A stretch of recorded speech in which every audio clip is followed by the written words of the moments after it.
Sit back and get ready to have the most fun you ever had with an electronic device.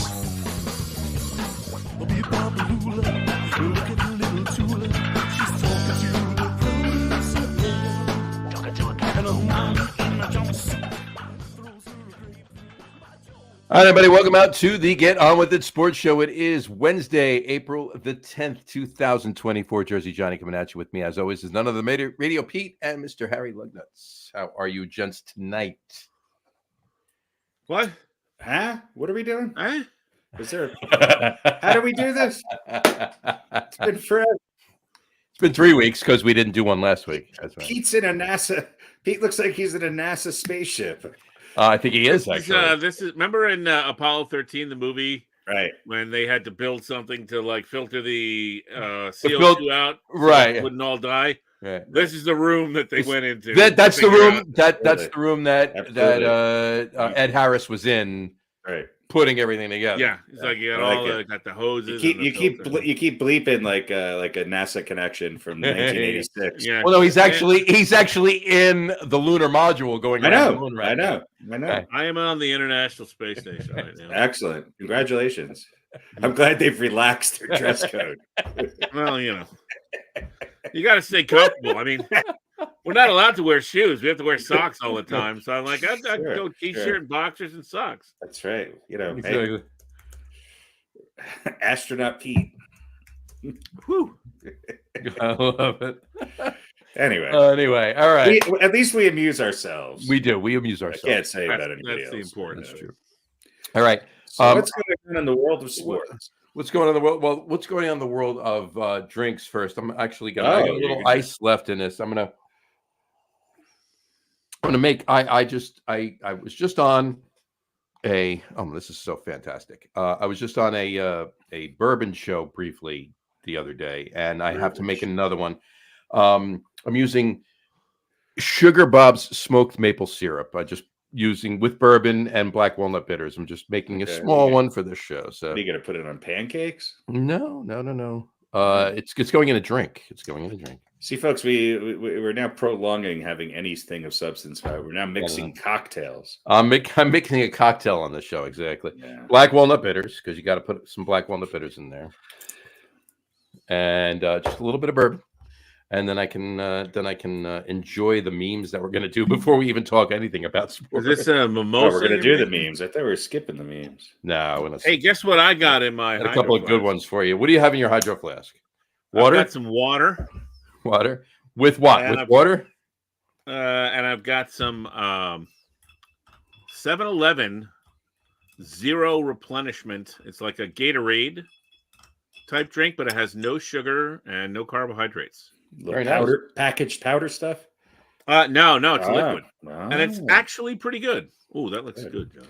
I should put I've stopped, but it's actually pretty good. It's I would say it's pretty close to on par with like Gatorade Zero, but nice. It's much less expensive. And of course, me trying to lose a few pounds, watching the carbs and the sugar. Right. Yet I need my electrolytes. Mm-hmm. You do. So that's the way that I get them. We do. I've been sniffing epoxy, and I feel fantastic. That'll make it so you don't care. I got to paint a bar top. I got to paint a 20-foot bar top with epoxy next week, so that's going to be fun. I'll be sniffing epoxy right along with you. That'll be great. Yeah, have a few bourbons before you do it. I may just do that. So. Bourbon, oof, yikes! I can feel the burn from here. It's actually a really good one. It's a vanilla maple bourbon that I bought in Bethlehem, Pennsylvania. Sasquatch, right there.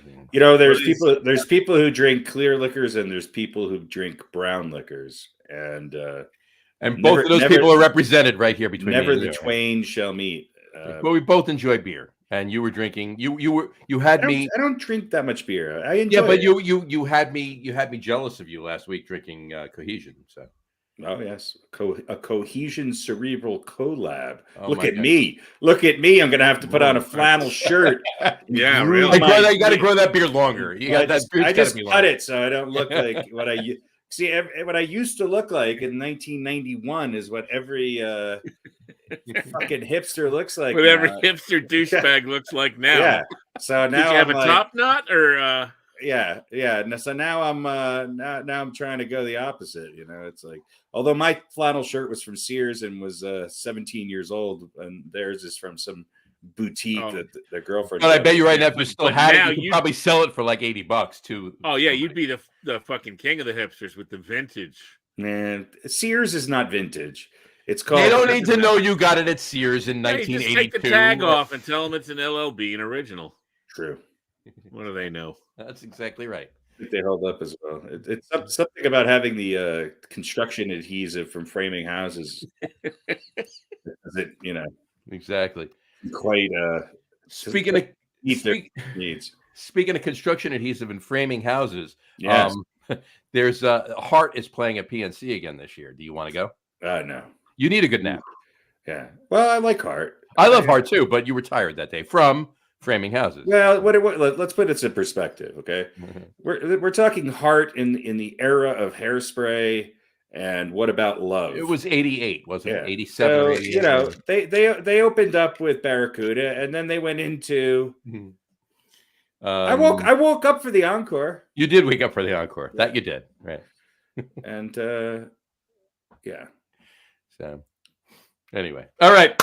Meme time. In the meantime. That's good for this segment. Before we get to that, very quickly, quick question. Go for it. How do we feel about going to see those bands now? I still enjoy it. I go. Let me prep it. Let me give you a quick detailed. The bands who were playing then, who are still around now, I would argue that they're better now because they were. So, and I'll give you two examples: Hart and Cheap Trick, who happen to play together a lot. They're playing on this tour together. They're together, yeah. So they're better now because they're not doing that 80s era stuff. They're playing one or two of those, but mostly new and old stuff that's more rocking. And going back to the 70s. And they're playing smaller places and they just sound better. But yeah. It depends. I've seen bands that are, been around for a long time, and all of a sudden, they're playing bigger places again and they sound great. I've seen The Fix, a band from the early 80s that are better than ever. And then now you got bands from the 90s that we're talking 30 almost 35 years ago. I see one band from the 90s because of it's Jess's favorite band. I see one band from the 90s every year. Yeah. And they're 30, like their first album came out 32 years ago. Chickadee China. Yeah. Chickadee China, the Chinese chicken. Absolutely. Yeah. Anyway. But I'd rather see Cheap Trick. I would rather see Cheap Trick too, in all fairness. And I do like the guys. They're great musicians. Nice I met them. They're really nice guys too. They really are. Yeah. But what should we call it? But I do like the Cheap Trick. The Robin Zander, the Rick Nielsen. Saw them in Irving Plaza not that long ago. Yes, you did. There you go. Speaking of bands, one more thing. Speaking of bands, did we start? Is this going? Speaking of bands, okay. Speaking of bands, we're only 8 minutes. Indeed. A week from this Saturday, if you're in Denver or anywhere near Denver, a week from this Saturday, right there, Log album release. You take it away, Harry. Saturday, April 20th, Mercury Cafe. Get your tickets now at bandwagonpresents.com. It's our new album, Dump Truck Sayonara. Look, this is a headline show for us at a really wonderful venue. If you are listening to this and are in the Denver area, please come out. We've got some new merch, and we'll be playing songs from our new album, and as well as some oldies, and as well as we'll be butchering some 80s songs. So what can go wrong? What can go wrong? I may if I wasn't busy that day, I'd fly to Denver. You're not busy. You're just actually. I am I busy? I don't know. I might not be busy. Maybe I will. There you go. Anyway, I would be interested in seeing this show because I got to be honest, Log, hate the old stuff, but I'd love to check out the new stuff. Right. That song, "Babies Are Born Without Kneecaps," that's horrible. Yeah. That's. I mean, there's a huge difference. I mean, I hate it. you know, our old stuff is very, synth pop, and our new stuff is pop synth. And usually they go the other way, right? Post death metal, and exactly.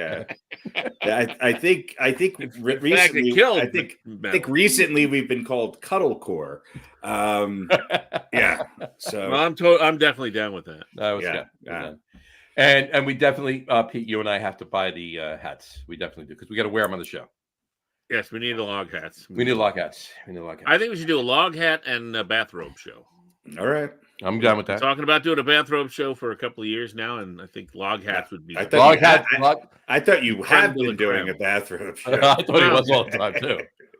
Do they allow that in space? From the waist down, perhaps. Do they allow bathrobes in space? Well, it's always it's exactly. By the way, bathrobes in space is a great name for a podcast. Bathrobes in space. Done. Let me write that down. Bathrobes. Not bathrooms. Bathrobes. Bathrobes in space. That's a completely different. Anything in space. Very uplifting. Yeah, very uplifting. All right.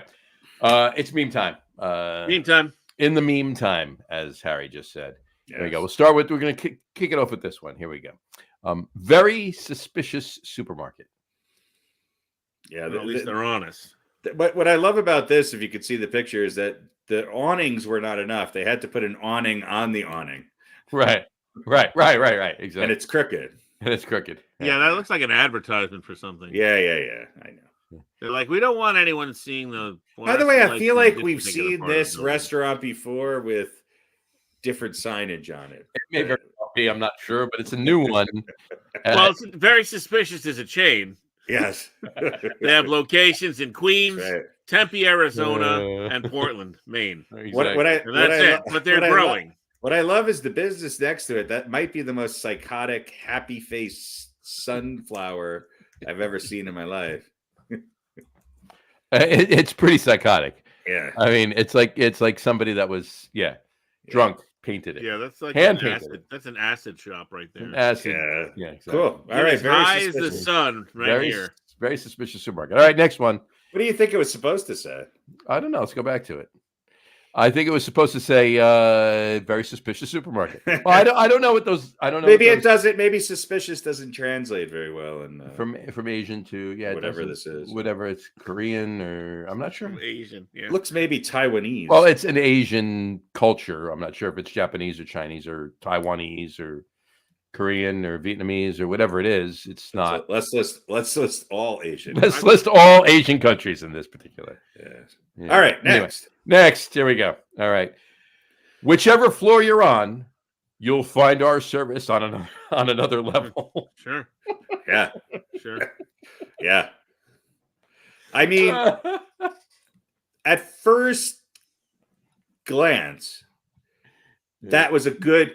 I think what happened was somebody said, wherever you are, you'll find our service on another level. And then in translation, you'll find our service to be on another level. Yeah, or wherever you are, you'll find your service. The introduction of the floor, that sort of, whichever floor you're on, you'll find our service.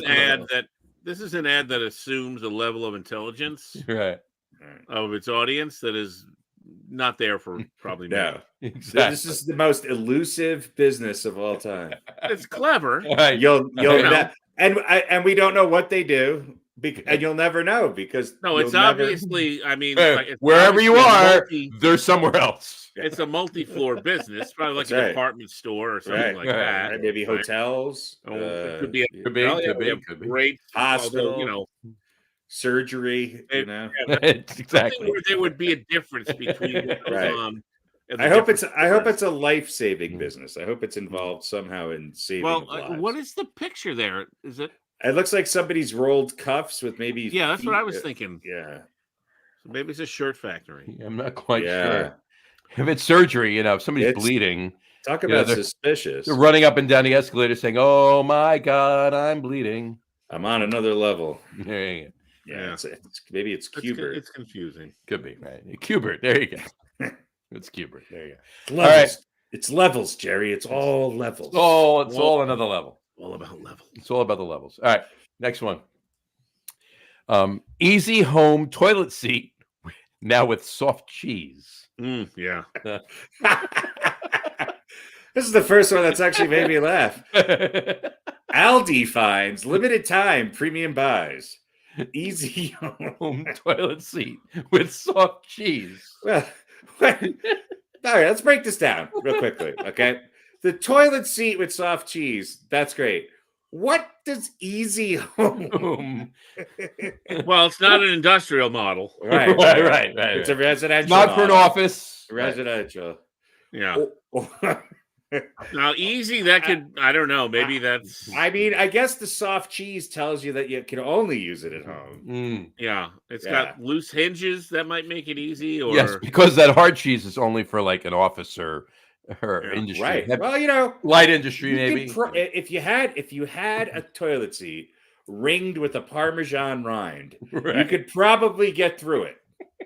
But if you got a brie in there, or God forbid, some cottage cheese, or even a feta, that's only going to fly at home. Yeah. I just feel like I hope the seat is sort of looks like a bagel, and that the soft cheese is a cream cheese of sort. You know, that's what if you slice cheese thin enough, just about any cheese could be soft. True. But this could be it's all relative. I mean, almost all cheeses are softer than most toilet seats. That's true. Yeah, that is true. This is the toilet seat in the Monty Python cheese shop sketch, right? Right, and $14.99 is not bad for not a bad price for a toilet seat. No. Here's the thing that like I can just imagine Aldi having like a one of the jobs in the company is to go out and find these things, right? That we're going to sell in our store.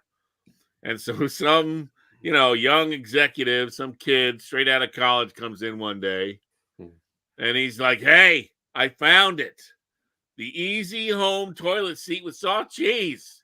No one else has got it. You know what I think? 84,000 of them in a warehouse." I think it was supposed to be soft clothes, and somebody changed the O and maybe we could get them for $8.99 each and sell them for $15. Toilet seat with soft seat. I don't know, but soft clothes. Yes, soft clothes. Soft clothes. There you go. Or a soft seat. Yeah, could be a soft seat. And here's the thing, because when I need to buy a new toilet seat, the first thing I do is go to Aldi. Well, I want to try. I want to check the expiration date on my toilet seat. What is Aldi, by the way? It's a supermarket that has off-name brands that save you money, and they're just most of them are pretty much just as good as any of the on-name brands that you're going to get in bigger stores. So it's but sometimes you find something that let's just say you'll be happy for the soft seat. This is true because you'll be using it quite a bit. Sometimes you'll things in Aldi expiration dates are suggested. Pshaw. Yes. Pshaw. Yeah. All right. What's next, John? All right. Next one up. Here we go. Please insert furiously. Sure. Well, is there any other way? This is I would post this is every 18. Furiously, you're not this is every 18-year-old boy's. Of course. Look, you get to a certain age. There's no inserting furiously, let alone sometimes there's no inserting at all. But there's nothing furious about any of this. Yeah. Well, if you're lucky enough to actually insert. Yeah, exactly. You become more cautious when you get a little older. Right. Yeah. The more of those that attempt at furious insertion that winds up, resulting in bendage. You have a few of those, and you become more cautious. It can hurt. Exactly. Yeah. I mean, it doesn't really make anybody happy. I don't think. Not so much. Yeah. Furious insertion. Good album title. No. Please insert furiously. That is a good album cover. I think furious insertion is better. Yeah. You know the Tenacious D song about? Oh yeah. Yeah. Bleep her gently. Yes. Yeah, those guys are right. It's not always about the hard blinking. Sometimes. No. Yeah. Sometimes it is though. Mm-hmm. All right. Next one we got up here is anus burger. Oh, well, this goes well with the soft cheese. It goes well with the soft cheese. Seems like we have one of these every week. Yeah, anus burger. There you go. Well, Not sure. If you're gonna, I'm assuming that it's a guy named like Joe Anus, right? And he's selling Angus. burgers. It's Angus. I'm sure. I'm sure the. Well, G that's the is thing. Is this a Scottish hamburger, or was it supposedly made from a certain type of cow? I mean, they very well could be an anus burger, and if you're gonna have an anus burger, then you cannot insert furiously. No, you don't want to do that. You definitely don't want to do that. Yeah. If they can have rat burgers in Demolition Man, they can have anus burgers in 2020. Well, you know what they say about the calamari, right? And a lot of the calamari actually is actually rectum. Is that what you're telling me? Yeah, it's the rectum tube of the pig. Octopus. Pig. No, of a pig, and they cut it up into rings and they serve it as calamari. Mm-hmm. Oh, so they're not actually using octopi, huh? No. In fact, octopi is scungili, if memory serves. I thought that was snail. Calamari is Eel? Squid. Yeah, Squid. Yeah. No. So it's the two. I know. My point is, though, if you can, I knew it was a sea creature and not a pig's. Not a asshole. pig rectum, right? Yeah, but if you can make calamari out of a pig's rectum, then you could make a burger out of some animal. The rest of it, right? Bob's anus. Yeah. Bob's anus, right? I mean, that's a big anus. That's pretty big. That's a lot of anus. Pretty big anus. Yeah. Exactly. Maybe right. It's a noose. A noose burger. There's a little bit of a hint of a space there. So yeah, this is it's a noose burger. Right. It's a French product. A noose. All right. Last one. Here we go. It is now hiring drivers' insides. Mm-hmm. Yeah, and there's a piece of pizza. So they only want your small intestine to deliver the pizza. That's it. Interesting. Yeah. Or maybe they need like a tester. Or they need inside drivers. Only inside. We're trying out some new pizzas and we need someone to test them. So we need your insides. Exactly. We need just to know how it works inside your exactly. Your. Can you eat this? System. Does it make you sick? Does it make what do you think they were trying to now hiring drivers? I get, but what is the inside? What is that supposed to be? Inside would be workers in the store. Drivers and people that work inside the store. Oh, okay. Yeah. Inside workers. That was my guess. Inside. So drivers and inside. Yeah. It looks like there's a Band-Aid behind the sign too on the window. I think the real travesty is this door to remain unlocked when building is occupied. That's what it says. Yeah. So that's obviously on a door facing out. And well, with the popularity of the new anus burgers, they needed some drivers. But is it just me, or does it look like there's like bench bleacher seating in the background? Oh, there's definitely bleeding. Is that like a shadow from where it's facing, or is that inside? That's a good question. I don't know. I don't really care. I don't really care either. Well, plus they've covered up the safety warning. You can't read it from the inside. Right. And if you look between the R and the S of drivers, there's definitely a Band-Aid. Yeah, that's something. Yeah, there you go. All right. Okay. All right. Well, there's the the memes. There's the memes. All right. In the meanwhile, there you go. Don't encourage them. There you go. All right. Fair enough. All right. Well, we get the basketball background up. Let's talk basketball. Let's talk NCAA tournament, both men's and women's. Let's chat about that. What do you want to you want to start with men's or you want to start with women's? Let's start with the one that blew the other one out of the water. Let's start with women's. There you go. The best team won, maybe one of the best teams in the history of women's basketball. Mm-hmm. Deep, tall, long, great defensively, and a great coach, 3-time national champion. And Caitlin Clark, what can you say? One of the most influential, if the not most influential female basketball player. We'll see if that translates to the WNBA. I saw a goof ad today that said Caitlin Clark tired of the spotlight and wants to settle into obscurity in the WNBA. And there's a bit of truth to that. The WNBA for she's probably going to go to Indiana, right? They're going to have the first pick. So there's never been a better place to the Indiana Fever. Is that what it is? I think it's something like that.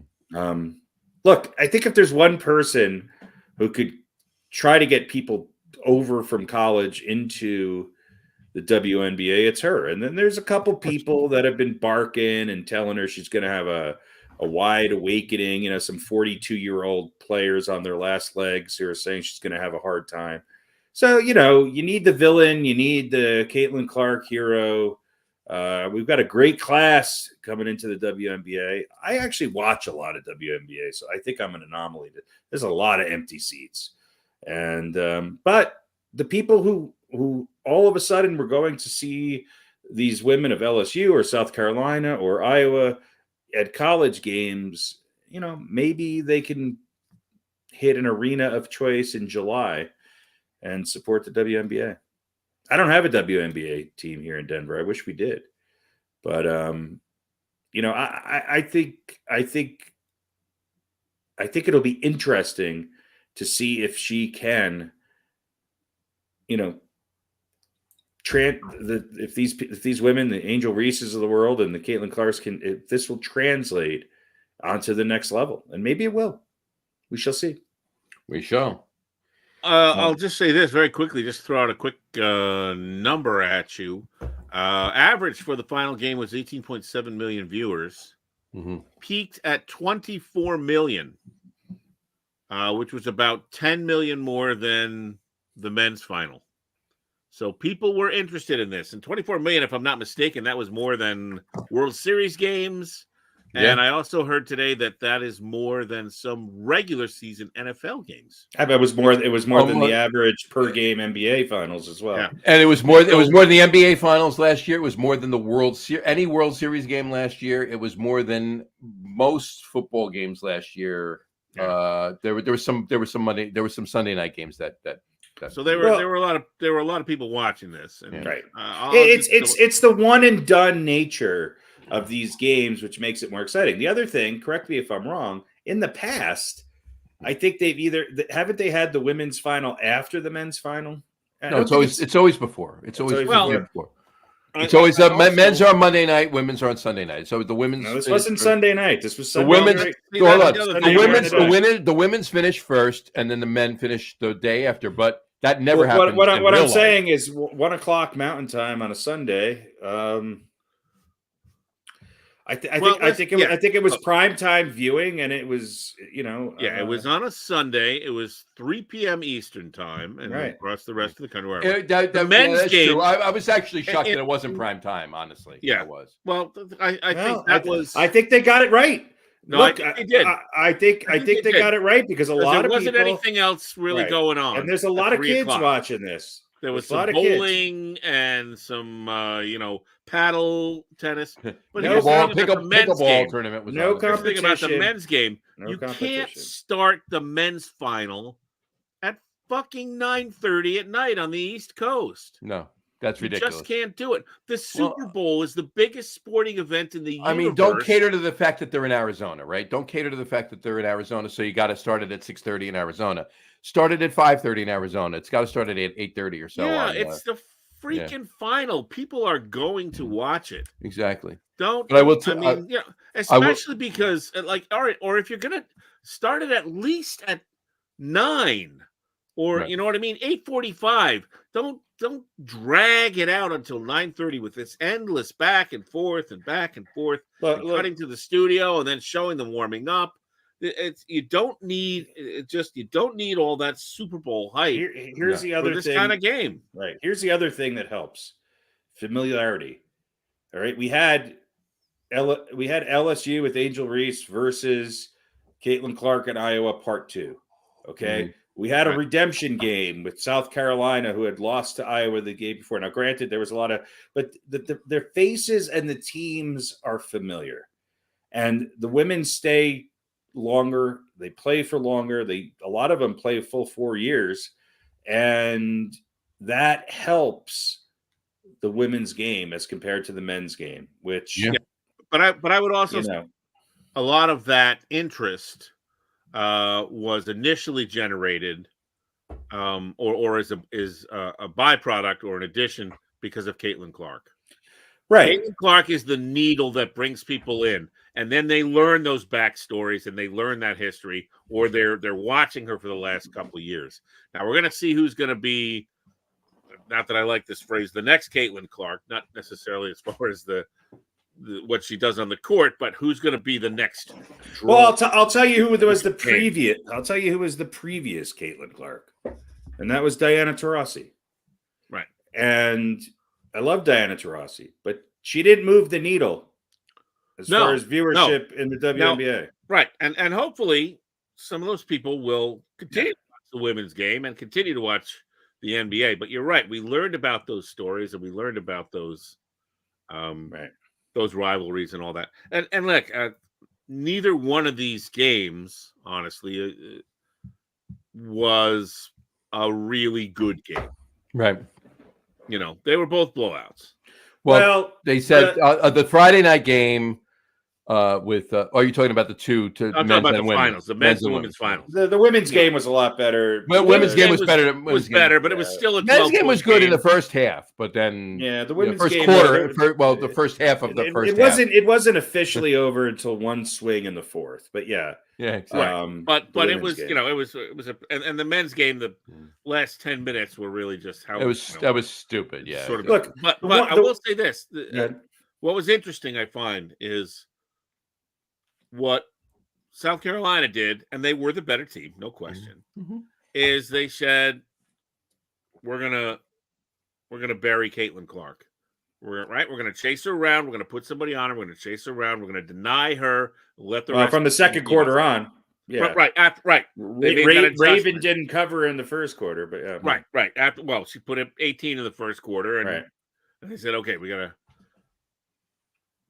UConn basically did the same thing, not with any one player, or they sort of did the opposite thing, and they said, let Edey have all the twos he wants. We're going to guard him one-on-one down low. We're going to take away the three-point shot from the best three-point shooting team in the country, or one of the best, and they average 8 or 10 or whatever it is, or they average, I think, making 8, and they took 7 shots and only made 1.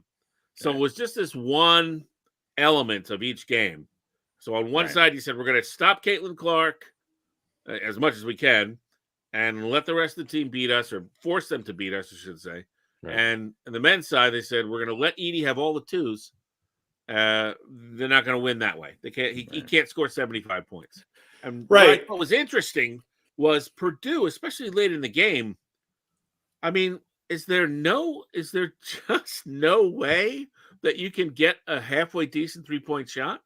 They just kept going down low and and say, all right, we'll give it to Edey. He'll get 2, and then we'll get a stop. But they weren't getting the stops. What both South Carolina and Connecticut have in common is that their perimeter defense is phenomenal. Now, on South Carolina's side, even more so than LSU, they're enormous and they're deep. And the depth is what hurt Iowa. Connecticut, I heard today, while the defense was Connecticut is 6'4". Right. While the defense was better for South Carolina, Caitlin Clark lost her legs. She did. She was hitting the front of the rim. Yep. And she was fatigued. And that's to be expected with less than a full 24 hours off, and probably not sleeping really well coming up to the second national championship game you're playing for in your last college game.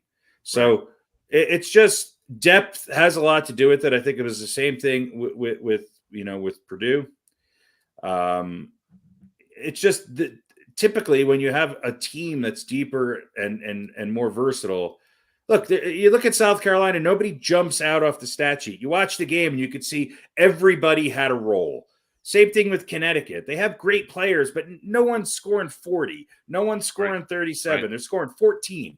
They're scoring 10. They're scoring 8. Somebody's rebounding. Somebody's coming in. And they always had a fresh body on people, and that made the difference on both sides. And they were just a better team. So at both cases. In both cases, right. I said before the Iowa game, I was rooting for Iowa, but I said I think South Carolina wins by 10. Oh no, I knew South Carolina was winning. Absolutely. I thought the spread was low. On Saturday night on SNL last week, or this past Saturday night. Speaking of the Friday night game, the Iowa UConn game, It was a 14.2 million viewership, right? Obviously, it was more for the final for the women's, but they said for the women's final between Iowa and UConn was a 14.2 million viewership, blowing away all former records of viewership for women's college basketball finals by 14.2 million. That was the joke. Yeah. Well, I'll tell you what, the previous year was, I don't know what the numbers were, but I'll tell you what, that was good too. And The previous year was very good. Absolutely. 100%. No. I thought it was funny that they said that. The thing they should have said was like with the women finishing before the men every year. With the women, I don't think Saturday Night Live wants to talk about ratings. No, they don't. But they start the cold open was actually the finals, the NCAA March Madness finals. Anyway. But I would have said with the women finishing before the men, it's the only time anywhere all year, every year that happens. Yeah, that's not funny. The delivery, John. It's on delivery. Well, I was trying to get it out before anybody else. Now that's funny. That's funny. All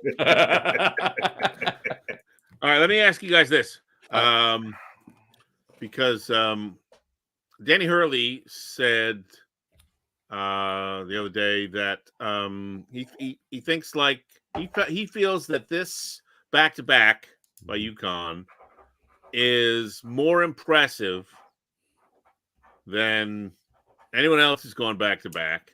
Bullshit. Because he lost 3 starters between last year and this year. Bullshit. Yeah, but so did all the other competition. Right. So is it more impressive than Kareem losing 3 games in 3 years and winning 3 national titles? Yeah. Is it more? It's not. It's not. Now it's impressive and it's great. And I think Danny it's 100% impressive. Absolutely. I think Danny Hurley has done a great job, but he's reaching. Yeah. I don't think he's thinking. Every team, you show me one team, one college team that made the finals that didn't lose seniors from the year before. Right. Now, because what he was saying is in the past, like you've had carryover when Florida did it and whatever, they got to keep. They had guys that stayed. It wasn't one and done. But the point is, everybody had players that stayed. Right. So, it's not like everyone, you know what I mean? Right. So, and as you said, everybody's losing. Now, let me throw this one little stat at you because I heard this today and I found this to be amazing. Speaking of impressive. So, in these 2 championship runs by the UConn men's team, 12 games, right? 12 victories. Yeah. All double digits. I heard this today. It blew my mind. Mm-hmm. In the second half of all 12 of these games, let's do a little. I can't even give an over or under. Just take a guess at how much game time Connecticut was behind in 0. The second half of all 12 of these games. 0. Okay. More than 0. 1 minute and 35 seconds. A little bit less than that. 1 minute. It was 53 seconds. Yeah. And that was, I think, an early game, too. It was last year, the first 2 games of the tournament last year. I know this year they were never behind in the second half. Right. No. One game they were behind for like 38 seconds, and another game they were behind for whatever. Okay. Last year, that makes sense. So they went 10 straight games after that in the tournament, never trailing in the second half. Here's that what blew my mind when I heard that. Here's what I will say about Danny Hurley. I mean, obviously, we all know he comes from a family of, obviously a coach's family. But I don't know if there's ever been anybody with success right out of the gate like he has, at a major program. Well, and they were talking about that today. And he's got to be he's also, I think, probably got to be on the men's side. If I'm a kid, I want to go play for Danny Hurley. Why would I want to play for anybody else? Right. Yeah. Well, they were saying Billy Donovan had 2 when he was young, maybe a little younger than Hurley, or about. Well, I'm talking because Hurley won in his second year or first year as a head coach. How many years has he been coaching Connecticut? Yeah. This was his third, so second year. Yeah. So what my point being is, I don't think anybody's won in their second season as a head coach. Mm-hmm. Maybe I'm wrong. Oh, right. And then one back to back. Right. But they were saying there, like Pitino has two. Like, I think Rick Pitino, one of the greatest. He's got two. Yeah. And they were talking about Donovan, who had back to back with Florida, and he had his two. He was young, around the same age, but they were saying what you just said, Connecticut. That's going to be the place to go. Absolutely. Right. It's already something of a dynasty. I mean, because he understands this new breed of kid. He's obviously getting them to buy into something. And boy, if I'm a kid who's on the bubble and not a superstar, but I'm good, I'm going to raise my stock at the next level by going and playing for UConn. Sure. So we could be looking at. Well, I mean, there's. Has there ever been a three-peat? Has there ever been a three-peat in the tournament? Yeah, John Wooden. Yes. Yeah. Speaking of the tournament, speaking of college, and speaking of Caitlin Clark before, not taking anything away from her because I think it was fantastic what she did. But I started reading. I never read it before. It's not a new book by any means. Actually, by the way, UCLA won 7 in a row. There you go. I started reading that. Yeah. Well, let's hope she's not Pistol Pete because he didn't really translate that great. I mean, he had an okay NBA career. Yeah, it was good. It was right. Solid. But there's a lot of commonality. Imagine if there was a 3-point line when he was around. She would have never beat him if there was a 3-point line when he was around. And he had an extra year. He had the 4th year. Yeah. So but no, I take nothing away. I say that with no disrespect to Caitlin Clark. I think it was fantastic what she did. She's a pure shooter, just like he was, just like Steph Curry is. Look, she's going to the WNBA. She's got to have something of a target on her back. Right. Here's the one. We're going to find out if she's, Right. Here's I'm sure she's heard this before, but I've watched a lot of Caitlin Clark, and there is one thing that frustrates me about her. If she could develop a floater or a 12-foot fucking jumper in the lane, she would have averaged 50 points a game. She cannot make anything from mid-range. No, she's a layup or a three or a just three-point incredible. Shot. I mean, I know. Look, it's not a criticism. I'm just saying she's young. She could learn this. Yeah. But if she could just develop a little stop and pop floater or shot put jumper, she'll be unstoppable. Yeah, but think about the situation she's going into. Now, I don't know where.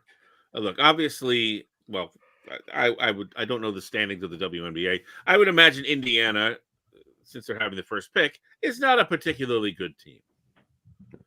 But they're still professional players, and it's going to be a higher level.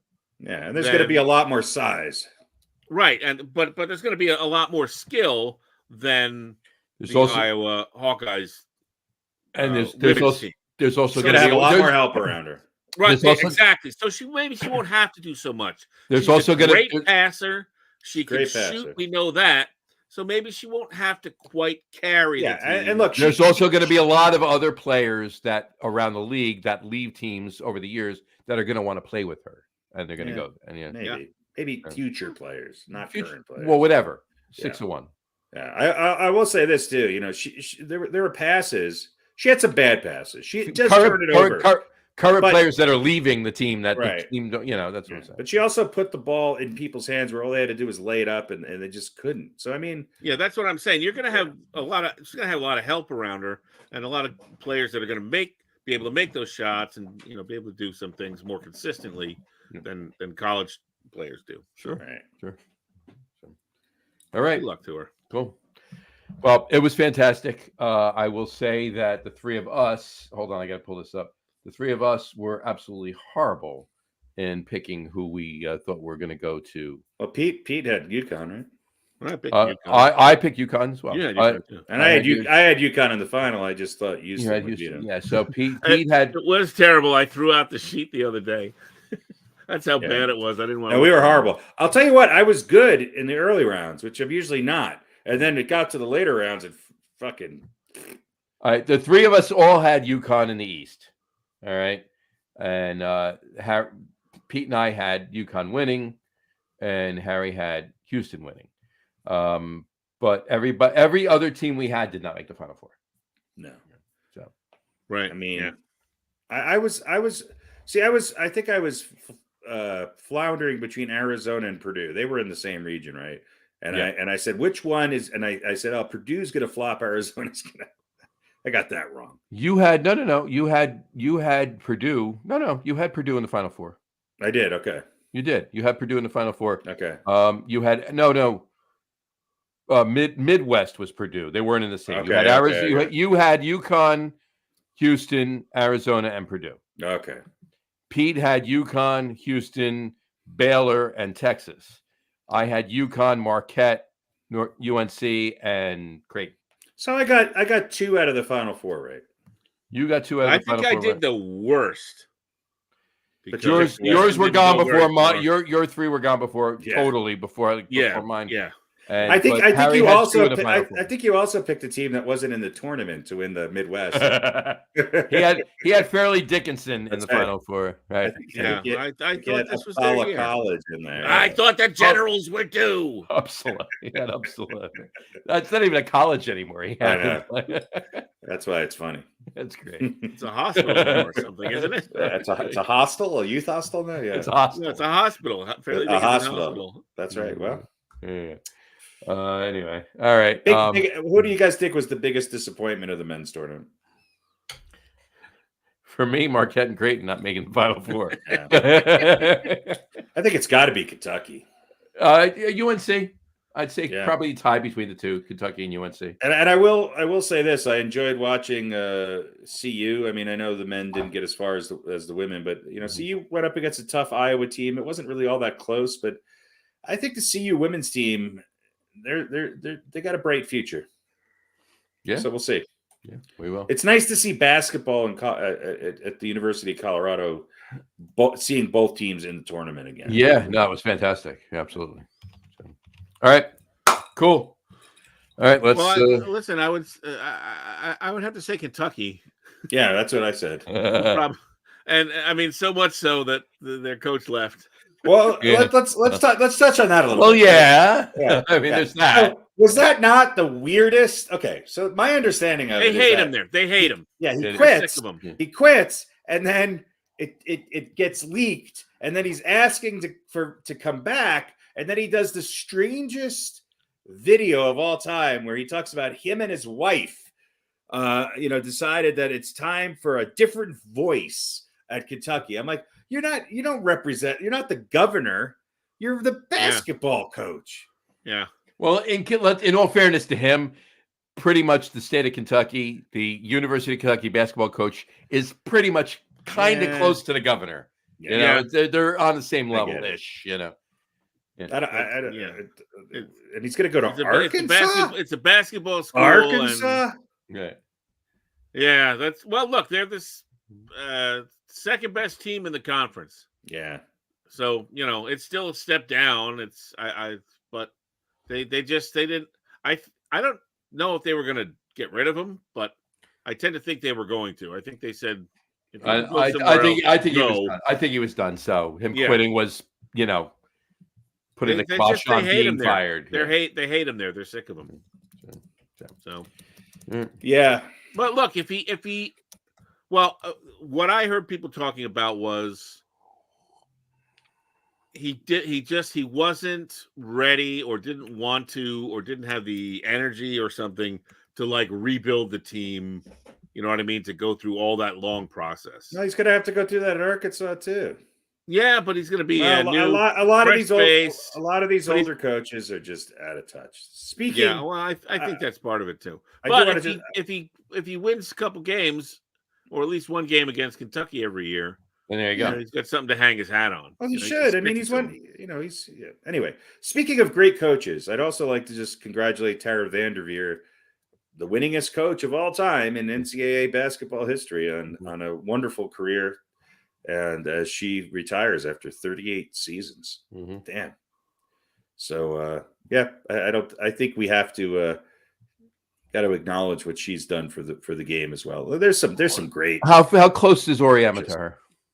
Was he like 7 wins behind or something crazy like less? that? I think even less. Yeah, he'll pass her. Yeah. But look, she's she's done it for a long time. She's had a big spell there. Where, Stanford has always been there, and she also led the U.S. team to Olympic gold. And at least so one or she, two. Gold she had a big gap between national championships. So she's been at it a long time. Yeah. And Gino Auriemma will probably pass her. I don't think he's going to retire anytime soon. No, he's not. But still, and when you're in the same conversation as Mike Krzyzewski and Gino Auriemma, but I think if you were to ask most people who's the winningest NCAA basketball coach of all time, Tara Vanderveer's name might not pop up on many people's tongues. So anyway, congratulations. Congratulations to her. Absolutely. 100%.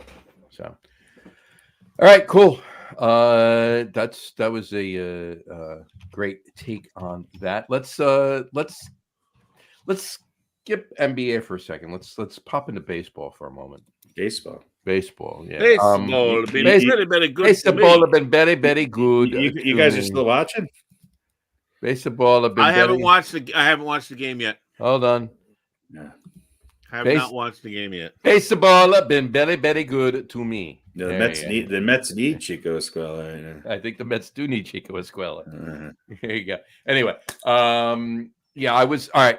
I got a couple things I want to talk about. If we did this show last week, when obviously we didn't skip the extra week, then I would have had my rant on the Mets, losing the first 5. But I digress. They're not losing. They're not losing tonight. They're not losing tonight because they're not playing tonight, so it'll be made up another day. But they did lose. They did lose last night. It was a moral victory, but I mean, they did come back from being six runs down. 6-0. But they came back and almost tied the game at the bottom of the 9th. But Pete Polar Bear struck out, but he was responsible for getting to 5 runs in the first place. But hey, they're only 3.5 games out of first place. Look, you know what? It's still early in the season, and the game they won on Monday night against Atlanta was fantastic. That was a great game. I will say Julio Teheran was signed on Sunday, pitched on Monday, was DFA'd on Tuesday. So. That's that game they won on Monday. He actually started. I believe they call that a cup of coffee. He had a cup of coffee with the team and then left. Yeah. That's called a soft cheese toilet seat. Soft cheese toilet seat, exactly. But so I won't do my rant because they're doing whatever they're doing. And look, hey, we don't have much expectation for this team right now because clearly they want. They're looking at the future. They're looking at the farm system and everything else and whatever it is. But just, I said it before. Pete said it when we did our show a few weeks ago, the MLB kickoff show. I just want to be competitive. Just some fun baseball. Just I don't want them to be out of it by the All-Star break. Just have some fun. That's it. That's all I expect. But in any event, I was at opening day. All right. I was at opening day on at Citi Field. And I have to say that's what my rant's going to be about. Okay. I'll be back in 20 minutes. No, it's not going to be long. It's not going to be long. Here's the thing. All right. I love the Mets. I do. All right. He loves the Mets. All right. The opening ceremony was good. Harry Rose was on the field announcing everybody. It got the juices flowing. There was some stuff up on the Jumbotron. It was really cool. It was good. I got that. But from that point on, I was bored. And not just because the Mets had one hit. And that one hit was a Starling Marte solo home run. Okay. I was bored because they did nothing at the stadium. They did even less than they normally do. What do you need? A soft, soft cheese toilet seat. I mean, I'm sitting there. Toe tap dance? Exactly. No, here's the thing. There's stuff to bring excitement. And the first thing is going to be, and I know this is, organ music? Go either way. No. Let me talk. Here we go. The national anthem. Right. Okay. Right. Now that's not something that usually would be building up the excitement for the game, but you can do you can sing a national anthem and have a certain amount of emotion to it, so it's like powerful to a point to get the game going, right? But opening day, Steve Cohen hired 2 violinists to play the national anthem. All right, now was one of them Yo-Yo Ma? One of them was Yo-Yo Ma. No, he's jealous. But now, mind you. They were fantastic, like their skills at playing the violin were fantastic, Sure. but not for that particular, use, if you will. All right.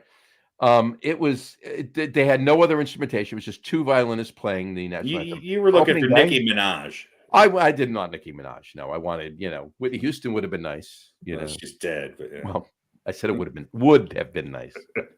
In any event, somebody with a rousing version of our national anthem, right? Just a little emotion, a little emotion. Like I said, Nicki Minaj. Right. So anyway, and Not then arousing. they had the public address announcer, which was not the same voice, obviously, as the call. Next up announcer. Now batting. Had just the woman that came on, and not because she was a woman by any means. She had the most monotone, boring voice that I've ever heard. And then the PA announcer that announced the next batter, they decided that they were not going to announce the away team's batters. Oh, okay. So they're only announcing the Mets batters. Okay. So while the Mets are in the field, while the Mets are on defense and at the top of the inning, if you will, all right, silence in the ballpark, literal silence in the ballpark. Right. It was so boring. It was like, what the fuck am I doing here? This is opening day? This is not opening day. I was really bored. And here's the kicker. And this is what really drove it home for me, that I was bored that day. Like, I still had fun because it was a Met game. We went over to the brewery that's in the stadium afterwards, met some friends over there, had a couple beers. It was still a fun atmosphere, right? I enjoyed it. Right. I did enjoy it. But here's the kicker that drove it home for me when after the fact. 2 days later on Sunday, on Easter, okay, we went to, and this was not my choice, all right? We went with family to Citizens Bank Park in Philadelphia for a Phillies-Braves game. Excellent. All right, on Easter. All right. Now, while I wasn't sitting there rooting for either team, I was just enjoying the day. Had a couple beers, had some cheesesteaks, whatever.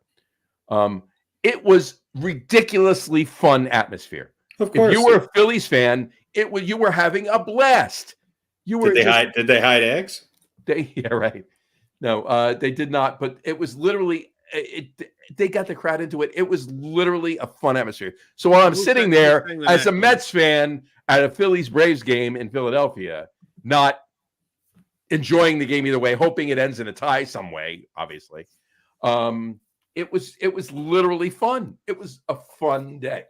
Right. So that pissed me off about opening day 2 days earlier even more. So that's my rant. That's it. I'm done. All right. I'm going to say one quick thing about the Mets. Go for it. And we'll see if I'm right or if I'm wrong. Means we'll see that I'm wrong. But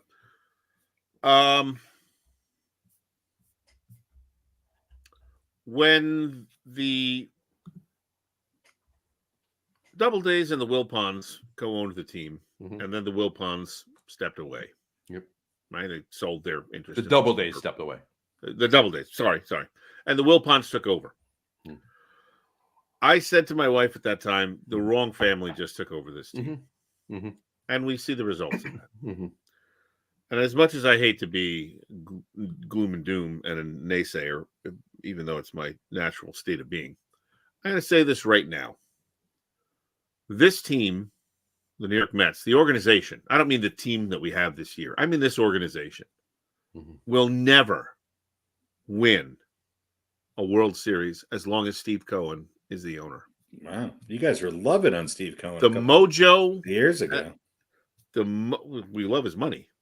The mojo is still bad in New York. And just look back at the previous couple of seasons, right? The start, the collapse, the ridiculousness, the pitching, the this and that, all, that's just not good. Owners have two responsibilities. Owners of Major League Baseball teams, in my mind. Number one is to hire the right people to run things. Unless they themselves have come up through Major League Baseball and been a player or at least an executive at some levels, and they end up owning a team. But that's really not the case with owners. There isn't a single owner who's come up through the ranks of any Major League team and now owns it. Okay. Maybe a minority owner, but So they have two responsibilities. One is to hire the right people Mhm. to do the job. And number two is to get the fuck out of their way. Mhm. And then, of course, along with the hiring them, if they're not getting the job done, you replace them. I just don't think Steve Cohen is good at this. I don't think he's good at it. He's micromanaging a little too much. Well, yeah, I don't necessarily think he is to the level of Jerry Jones. I don't know if he's ever gone to the team and said, I want that guy. Mhm. Get him. But he might be hinting at some of that. I don't know. That's speculation. But this organization is just not run well. No. And I just don't think Cohen, as much as he's a fan and we love Uncle Steve and we're all hoping, he just might not be very good at being an owner. Now, maybe he'll learn, or maybe he'll get lucky and hire the right people. This is his fourth season, right? I think so. This is fourth season, yeah. Yeah. So, and the results have not been good. Right? The results have not been good. Even when we get to the playoffs. We won 101 games 2 years ago, so I would say they were good, but yeah, it was a late season collapse, right? We should have won more than that, beat Atlanta, and not played collapses, and then an absolute debacle of a playoff series. Right. That's what we have. Right. I don't know if he's capable of being a good owner, and I just don't think they're ever going to win anything as long as he's the owner. And he could be the owner for another 40 years. Now, we might have a long wait. The only thing I will say to that, all right, is I'm hoping, like at first I was totally thrilled that David Stearns was hired as the president of baseball ops. I was and then I'm like, okay, well, he didn't make any moves. What the hell did he do? Okay, is he a plant? Like, conspiracy theorist in me took over. But right, I'm thinking now, based on some thoughts previous, for the last couple of weeks, and keying with you're just saying, maybe he gets it. And that's why they didn't make the moves this year. And there was no expectations. And he didn't want to put a Band-Aid with some high-priced players and maybe win another 101 games and then blow it in the first round of the playoffs. They tried that with a couple of pitchers and it didn't work. Right, exactly. Right. And that was Steve Cohen's doing with Billy Epler. And obviously it was Steve Cohen's doing. It wasn't Billy Epler, right? But, so I think what he's trying to do now is build from within. The farm system is stacked. I mean, the Mets have one of the best farm systems in the league. Bring them up, and I just the only question I have in my mind, and I'm going to give him time because he's only managed 11 games, is Carlos Mendoza. I'm not saying they should have kept Buck. Buck didn't want to stay, but Buck didn't want to stay, and I don't know if Mendoza was the right. And Buck's overrated. Right, and I don't know if Mendoza was the right choice. Yeah, we'll see. I don't know. I didn't say he's not. I said I don't know if he is. So if you think Buck is not the right guy to oversee a rebuild, that's a perfectly legitimate and probably correct. Although he's one of the masters at rebuilding. Well, maybe in the past, maybe not so much anymore. But he's one of the masters at rebuilding and then leaving for somebody else to come in and win a World Series. Right. Maybe not in the analytics age. Maybe he's not such a master anymore. But if that's your plan, why would you hire someone that is a question mark in that capacity? Right. You want to bring it. Okay, we're going to rebuild. We failed. We had Scherzer and Verlander, and that didn't work out, and that was an embarrassment. Okay, we're going back to the drawing board. But we're going to rebuild. We've got to. Why would you then bring in a neophyte to coach this team that you're trying to rebuild? And why would you not? Look, the Mets are very quick to go out and get the talent. They're also very quick to give up on it. Yep. And now they're sort of a little schizophrenic. They were very quiet this offseason. And I'm looking at their lineup and going, all right. I mean, I don't know when Alonso's contract's up, but this year. That's going to be a big one. I think Alonso, I'm going to tell you right now. In 2025, Pete Alonso's playing for another team. Yeah, he'll be gone. He's not on the Mets. And you know what? I think that's a smart move. Right, but the Mets, MO with talent in the past was to hang on to him for too long. Right. But right now, okay, other than the Lindor signing, which, I remember you guys, at least one of you, doing backflips on your soft cheese toilet seats over there when you got him. Not so impressed. I think Starling Marte was probably your best signing. Nimmo's he was the best signing, but right. Lindor's a solid player, and he's a rocket. My you know what I think the best signing in the last 3 years for the Mets is? Brandon Nimmo. Yeah, well, he's hitting 211, but No.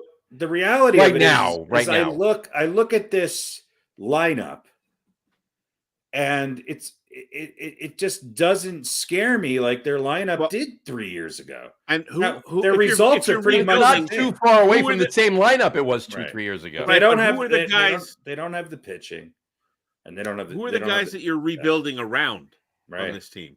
Right? Nobody. Yeah. Is it Lindor? Is he the who is your Anthony Volpe? Yeah. Who is your?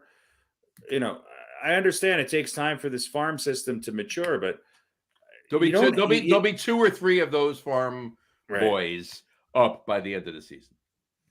Yeah. You might be right. But see, then you get Acuna will be up. The one guy they got from from Rangers. Oh no, from Houston. And but then you get into this situation. Then you get into the situation that the Mets find themselves in so often, which is all these little pieces have to fall into place. Yeah. Right? These the 3 puzzle has to be right there. Right. These 3 young players have to mature, and this guy has to have a bounce back season, and this guy has to, had a breakout season, has to continue, and when all those pins don't fall the right way, then you end up with a disappointing season. And when was the last time? When was the last time the Mets had 3 really good contributing players in their everyday starting lineup that came from their farm system? 1986. Yeah, there you go. I'm kidding. You're not far off. That's they're not known for their, for that sort of approach. So it's interesting. When we were jamming on instruments in my parents' basement. That's right. It was a long time ago. And even then, it was like they went out and got a lot. Keith Hernandez did not come up in the Mets farm system.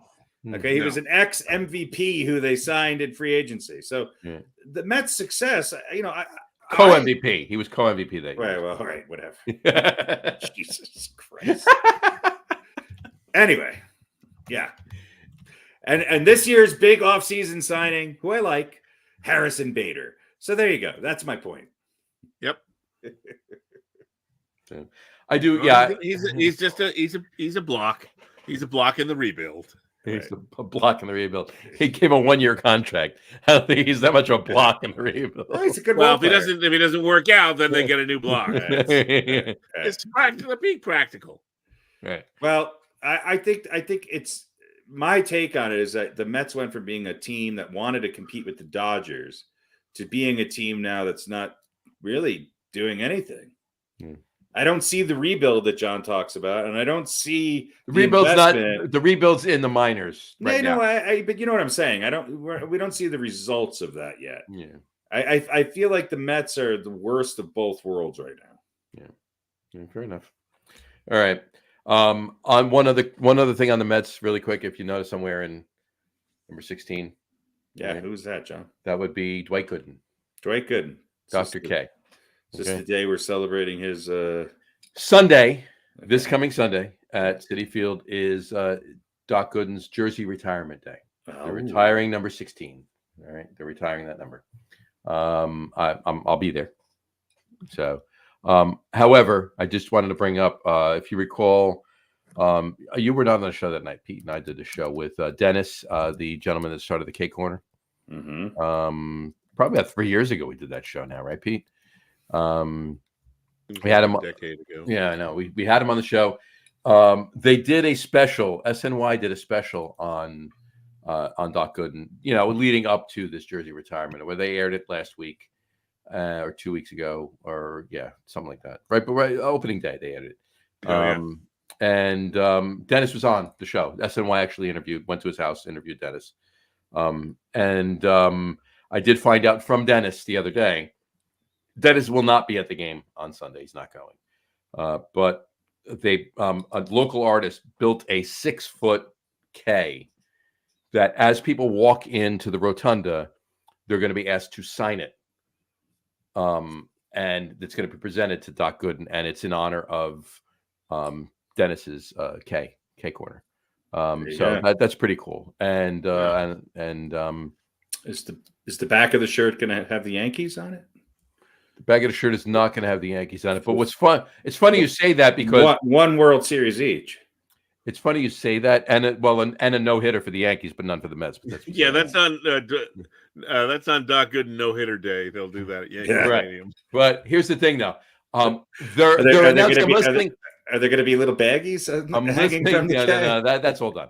I'm listening to the fan today as I'm driving up to the brewery and on Boomer and Geo this morning, and they're talking about the jersey retirement day on Sunday, right? And they break for commercial. When they came back from commercial to continue talking about Doc Gooden's jersey retirement day at Citi Field for the Mets, the sounder that they played was John Sterling announcing Doc Gooden's no-hitter for the Yankees to come back in to the segment that it's jersey retirement for the Mets. I mean, who did that? Obviously, the engineer, the board op at Van is a Yankees fan.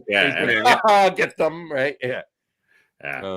Anyway, but so I'll be there, and I will sign it. And I told Dennis too. I'm like, they better have your picture on that K, and if not, I'm going to bring a picture, print out a picture of you, and pin it to the top of the K. So I got to now do that. I don't know if they're going to leave it, but I'll do that anyway when I go in there. So anyway, so that'll be and then the headline the next day will be Jersey man arrested for defacing giant K at Citi Field. Of course. Of course. Right. You'll be known throughout social media land as Special K. Special K. There you go. Anyway. All right. I want to give kudos, and I don't want to talk forever on it. And I know Harry can go down I'm not talking. I'm done with baseball. No, but I just want to give kudos to your Yankees. Great start. They're losing to the Marlins right now. So right. Well, before tonight, great start. I'll say one. They're not undefeated, right? They've lost a game or two. So they've lost two. Yeah. I'll say one thing. Juan Soto has changed the identity of this team. He's vocal. Mm-hmm. He's a leader. And I'll tell you what, he's got this team looser than ever before. And his presence in that lineup has changed the potency.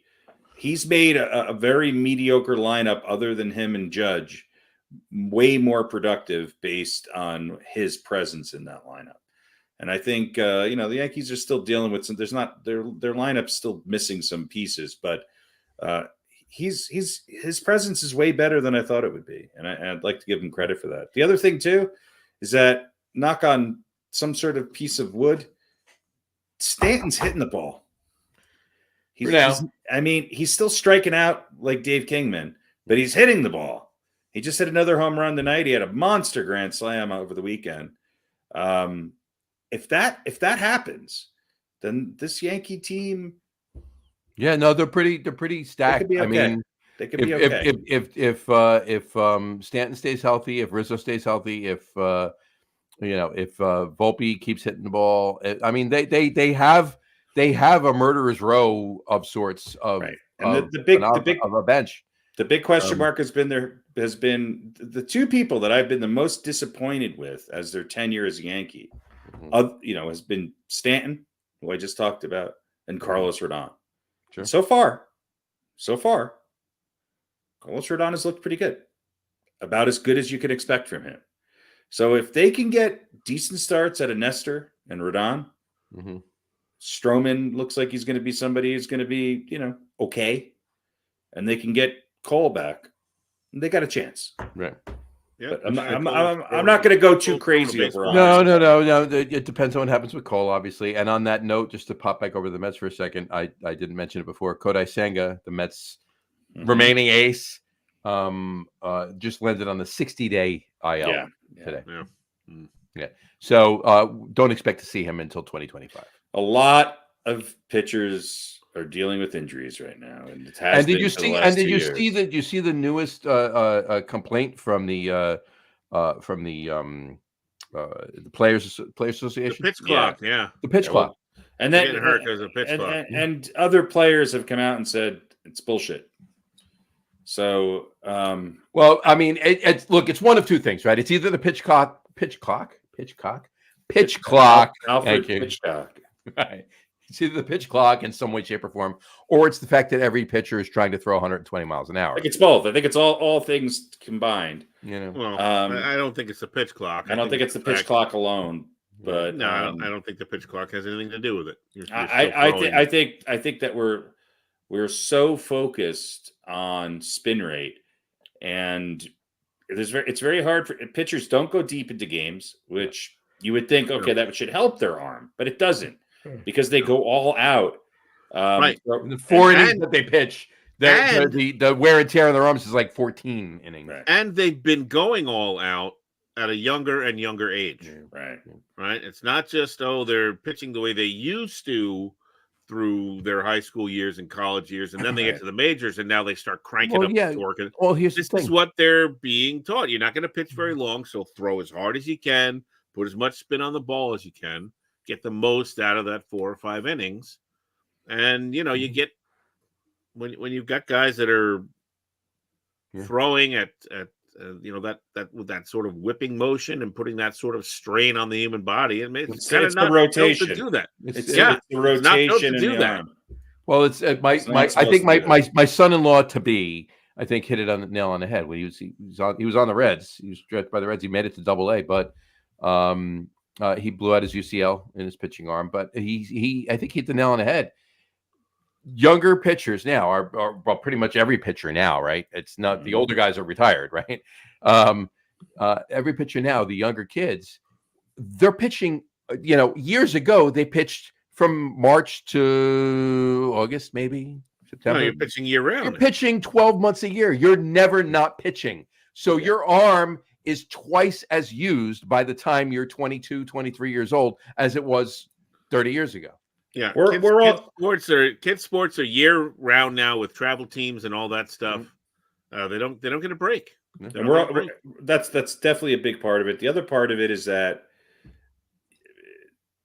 people are so focused on velocity and not about pitch placement and pitch variety. Right. There's look. Hitters don't hit for average anymore. But the power is so it's power against power. It's strikeouts and home runs. Right. And the pitchers who have longevity are able to nick and pick. And there's very little of that anymore. There really is. So it's interesting. The other thing too is I think is that while starters don't go as long, boy, I feel bad for people in the bullpen. These middle relievers are putting up innings that are just ridiculous. Right. And you almost have so many of them. Teams almost have to sign, enough of a bullpen staff.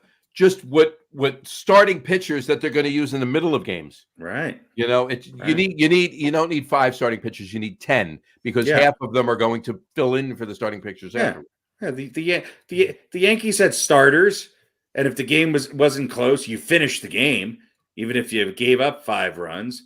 And then they had, Sparky Lyle and Goose Gossage, and that was 1 inning each, or maybe 2. If you didn't go 7 innings as a starter, you didn't do your job. Right, because that's all they had, right? They had Goose Gossage and Sparky Lyle, and that was it. Yeah. Well, look, what is the quality start? What is the criteria for a quality start? 6 innings. You go 6, right? And what is it? Less than 3 runs or 4 runs? 6 innings and 6 innings, 3 runs. That's a quality start. But you went 6 innings, which was, that was the bare minimum of what you were expecting. Oh, yeah. Starter back in the day. Yeah. I mean, the setup guy didn't come into play until the late 70s, early 80s, and not many people used it. It's crazy. But now there's a setup to the help guy who's, it's insane.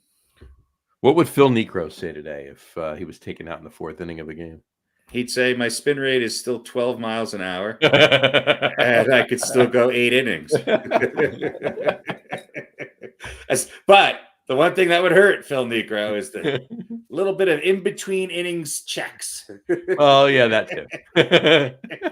He would have been thrown out of 12 games already, and he only started 6. Exactly.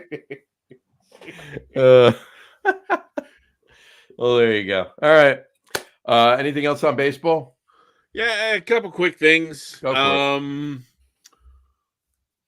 Oakland. Where are they playing? They're going to be. Should I say West Sacramento? West Sacramento. That's right. We had this A's. conversation offline. Yeah. It's going to be the A's. Here's my question: will they fill that stadium, which holds what 9,000 or something like that? Well, let me ask one question. The marketing campaign for this, like the only reason I found out that Oakland was playing in West Sacramento is there was a little blip about it. So I'm like, I didn't even know this was happening. They haven't talked about any of this. Yeah. Well, the real debate is. Well, let me ask you guys where you come down on this, because I've heard both sides of this. I've been actually arguing with a friend of mine, a former coworker, and the city was not interested in having them kept around. No. And they wanted a new stadium and they wanted improvements. Now, granted, both sides are kind of at fault because the city hasn't done much. No. As in nothing for really upgrading those facilities and stuff for 30 years. But Oakland hasn't spent any money and tried to put a decent team on the field, although they have, as we've said many times, whether by hook or by crook or by accident, they've had a team that was at least interesting to watch and overachieving. By the way, they have the same record as the Mets. Right. They've sort of done more of their job than maybe the city has, but they want so much now, and the city said no thanks, so get out. But we'll keep they're just going to be the A's, right? Or no, the city's keeping the A's or whatever it is. They're still called the Oakland Athletics as of right now. Yeah, as of right now. So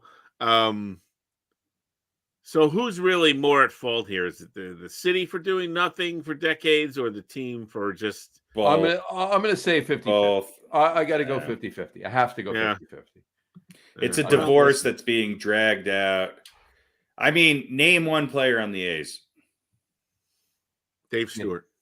All right. Well, listen, they're going to Vegas. Yeah. Vegas is going to be a great sports town, right? Yeah. The Golden Knights there, and they'll have the A's Athletics, the Vegas A's, Vegas Aces. Probably change their name. I mean, don't get me wrong. I would love. No, I mean they've been the Athletics in 3 towns already. They're not going to change their name. I would change their name and say, "Fuck you, Oakland." Well, no, they were the Philadelphia Athletics. Then they were the Kansas City. No, but I have to say to the city, we don't want anything. They're more known as, obviously, in the modern era as well, of course, right? But so, yeah, just.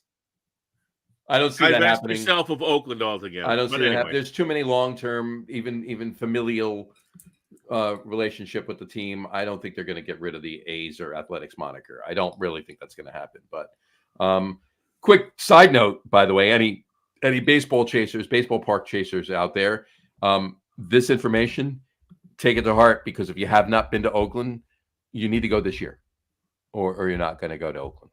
So get out there and see a game. If that's the last stadium on your list, get out there this year. Getting in won't be a problem. Yeah, you'll get a ticket. No. Just go. No. Just go. Yeah, they may just let you in. Just go. For the possibility of you buying something at a concession stand, they may just let you in. Yeah, go find a seat. Go. I mean, I think what's interesting about this, though, is that can a city like Sacramento, which has a pro basketball team, can a mid-level city like this, can you have a Major League Baseball team? I think they should have went to Bakersfield, actually. Well, good God, don't wish that on anybody. The only place worse than the worst parts of Oakland is Bakersfield. There you go. Well, Fresno's not that bad either. So. What happens if they go to West Sacramento and they are embraced, and the house is full? That's what I mean. Night, that's what I mean. And they're like, "We'll take them." You can. Do they then? I mean, then I think Sacramento's on the list of Yeah, potential because the future deal's been expansion rocky. sites. The deal Yeah. with Vegas has been rocky. It was on, then it was off. Now supposedly it's on Well, again. no, it's on because the Tropicana closed. That's where they're putting the stadium, on the Tropicana They're property. going to play inside the Right. Tropicana. In the Tropicana, in the lobby of the Tropicana. It's an indoor stadium. Yeah. It's 16-foot ceiling heights in That's some it. areas. Do- There's a domed column. Play it off. The column. column over there is out, stadium. and this one is a home run Right. over here, right there. The left field Well, foul pole is what a happens slot if machine. Sacramento embraces the team and says, "Hey, why don't you just stay here? We'll build you a new stadium." Although I don't think Sacramento has the money. No. Well, yeah. But isn't that I that's mean, the capital of California, isn't it? Yeah, but I mean, Trenton's the capital of New Jersey, and they're not going to support a Major League Baseball team. They have the Thunder. Yeah, but Minor Yeah, league baseball but team. you know what? but nobody wants to go to Trenton. Yeah. Well, it's on the water, so you can go on I'm the just highway. saying get there. Sacramento Yeah. could be Everything's on attractive. the if water. they- My point I being don't is that what other city right now has a Major League Baseball team that would be a comparable comparison to Sacramento? I can't think of one. Can't think of one. No. So it would be interesting because I think it would be wonderful for the game if Oakland, I think, would be the closest thing. I mean, I think what hurts the A's, and it probably hurt the Raiders and other teams, is that the proximity of being in the general San Francisco area. Mm. And while most teams the Giants baseball park is incredible, but it's a totally different experience than going to seeing a game in Oakland.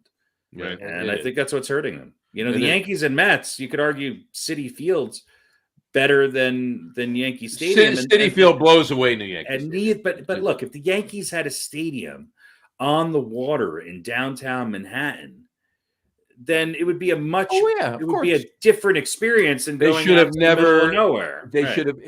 They didn't have. Instead of moving, they couldn't move. Right. Instead of building what they built, they should have renovated as best they could that original Yankee Stadium again, and that would still be a shrine, right? Because the new Yankee Stadium, and I've said it many times, I've been there.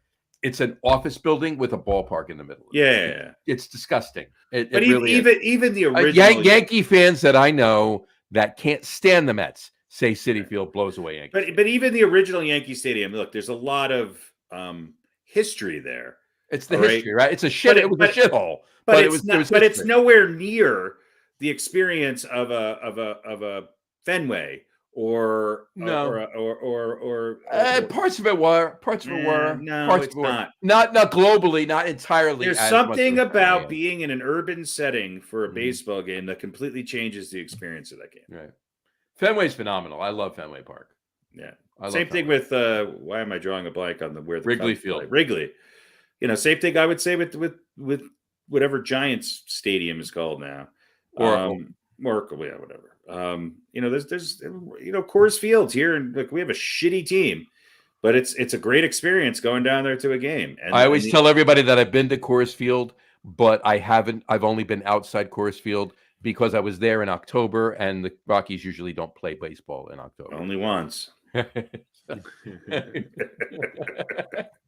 was a long time ago. Yes, it was. Yeah. Anyway, I think I think it's interesting. there you Gonna do a little. Are they for real? go. Yeah. Let's do it. Let's do it. A few little spread here for Are They For Real, covering a couple of different sports. There you go. Ooh, there you go. What Sounds is good. real? What is real? How do you define real? If you're talking about what you can feel, what you can smell, what you can taste and see, then real is simply electrical signals interpreted by your brain. Pretty sure none of that's real. You're not real. For real, for real, for real. Yeah. Are you for real? For real? For real? For real? Are they for real? What is real?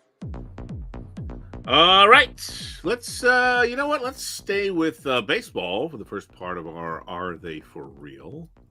Just a couple of teams to talk about, one being the Los Angeles Angels, All right. who are 6-6 without Shohei Ohtani. So let's say that Are They For Real in this context means, will they be amongst the top three teams in the AL West when it's all said and done at the end of the regular season? In the AL West. Yeah. Will they be in the top three? Will they No, be in will they not? Top three. No. So All right, Texas. so we're talking about Texas, Houston, Seattle. They'll be in the top four. Texas, Houston, Seattle, Angels, and A's. That's how you think it's gonna. It's somewhere in that. So they will not. They will not crack the Texas. Well, I would say if I went in order, I would say Seattle, Texas, Houston, Angels, A's. That's my top to bottom order. So no, they will not be in the top three. No, They will not be in the top three. All right. Let's talk about the Pittsburgh Pirates next. Let's do Somebody, I think it was Pete, had them winning that division. They did. Yeah. Will they be now? We're gonna change it just a little bit. Will they be in the top two in the NL Central? Between the Brewers, the Cubs, the Cardinals, the Pirates, and the Reds. the Reds. Top two, no. No. If you said top three, I'd say yes. All right. No. I'm going to say yes. I think they'll be in the top two. All right. Fair enough. I'll be at a game in PNC Park on July 5th, 6th, 7th, 8th, July 8th. Well, hopefully they have a good person singing the national anthem. Well, it's a Mets game too. It's a Mets Pirates, so I won't be wearing. So it'll be something lousy. It'll be something lousy. All right. Violins travel. Let's go to the ALE. The Mets take the violins with them everywhere they go. They're cheap. They're cheap and fun. All right. It fits in the overhead compartment. Let's go to the AL East and ask the simple question: who's more for real, Boston or Baltimore? Baltimore. Hey, I think equal. I think you can say either right now, but I think by the end of the season, Baltimore will be Baltimore. Yeah, I think Baltimore is going to have a little bit of expectation issues, a hangover, if you will. Nobody expected anything from them last year. Kind of a sophomore slump, and I don't think anybody expected anything from the Red Sox this year. So I think they're both. I think that whole division's for real. We could have. Everybody could be at 500 or over in that. You could have all three wildcard teams out of the AL East. Yeah, we talked about this last year, and look, the Yankees had 2 less wins last year than the eventual World Series champion. So, and there was a horrible year for the Yankees. So, they're going to beat. The problem is they're all going to beat up on each other. So, I think the Reds. I think the Orioles are for real.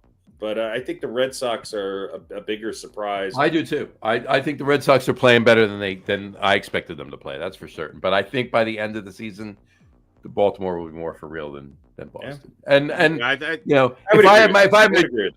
if I as a Mets fan had my druthers, I'd pick Boston over the Baltimore Orioles. But yeah, I think Baltimore will be just. I mean, it could be a game or two. I think they're gonna. I think any team in that division can win it or come in last.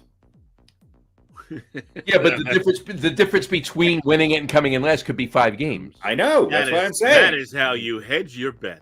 That's right. All right. I'm going to say it's like Baltimore. I think Baltimore is slightly more for real.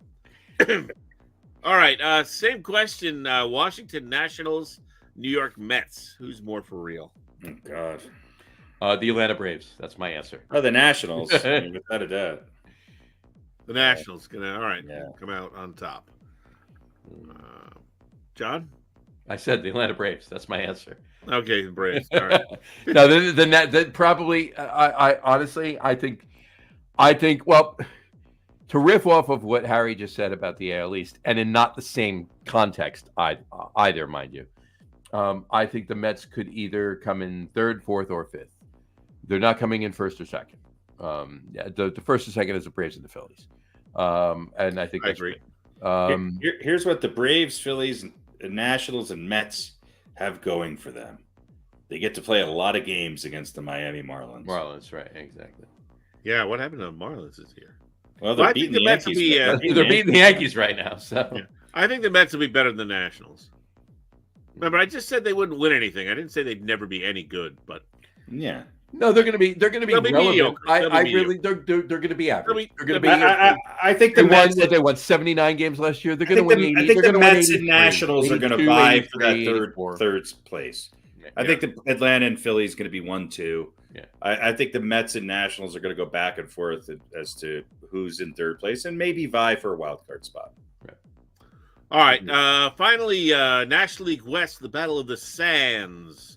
Who's more for real, the San Diego Padres or the San Francisco Giants? Giants. I think the Padres. Interesting. The Giants are minus 15. They're 3-7 in their last 10, even though they have 5 wins. I think it's just a slow start. I think the Padres are. I think the Padres have shown me that they can win some tough games, and the Padres have played a tougher, beginning of the season competition. So I think the Padres.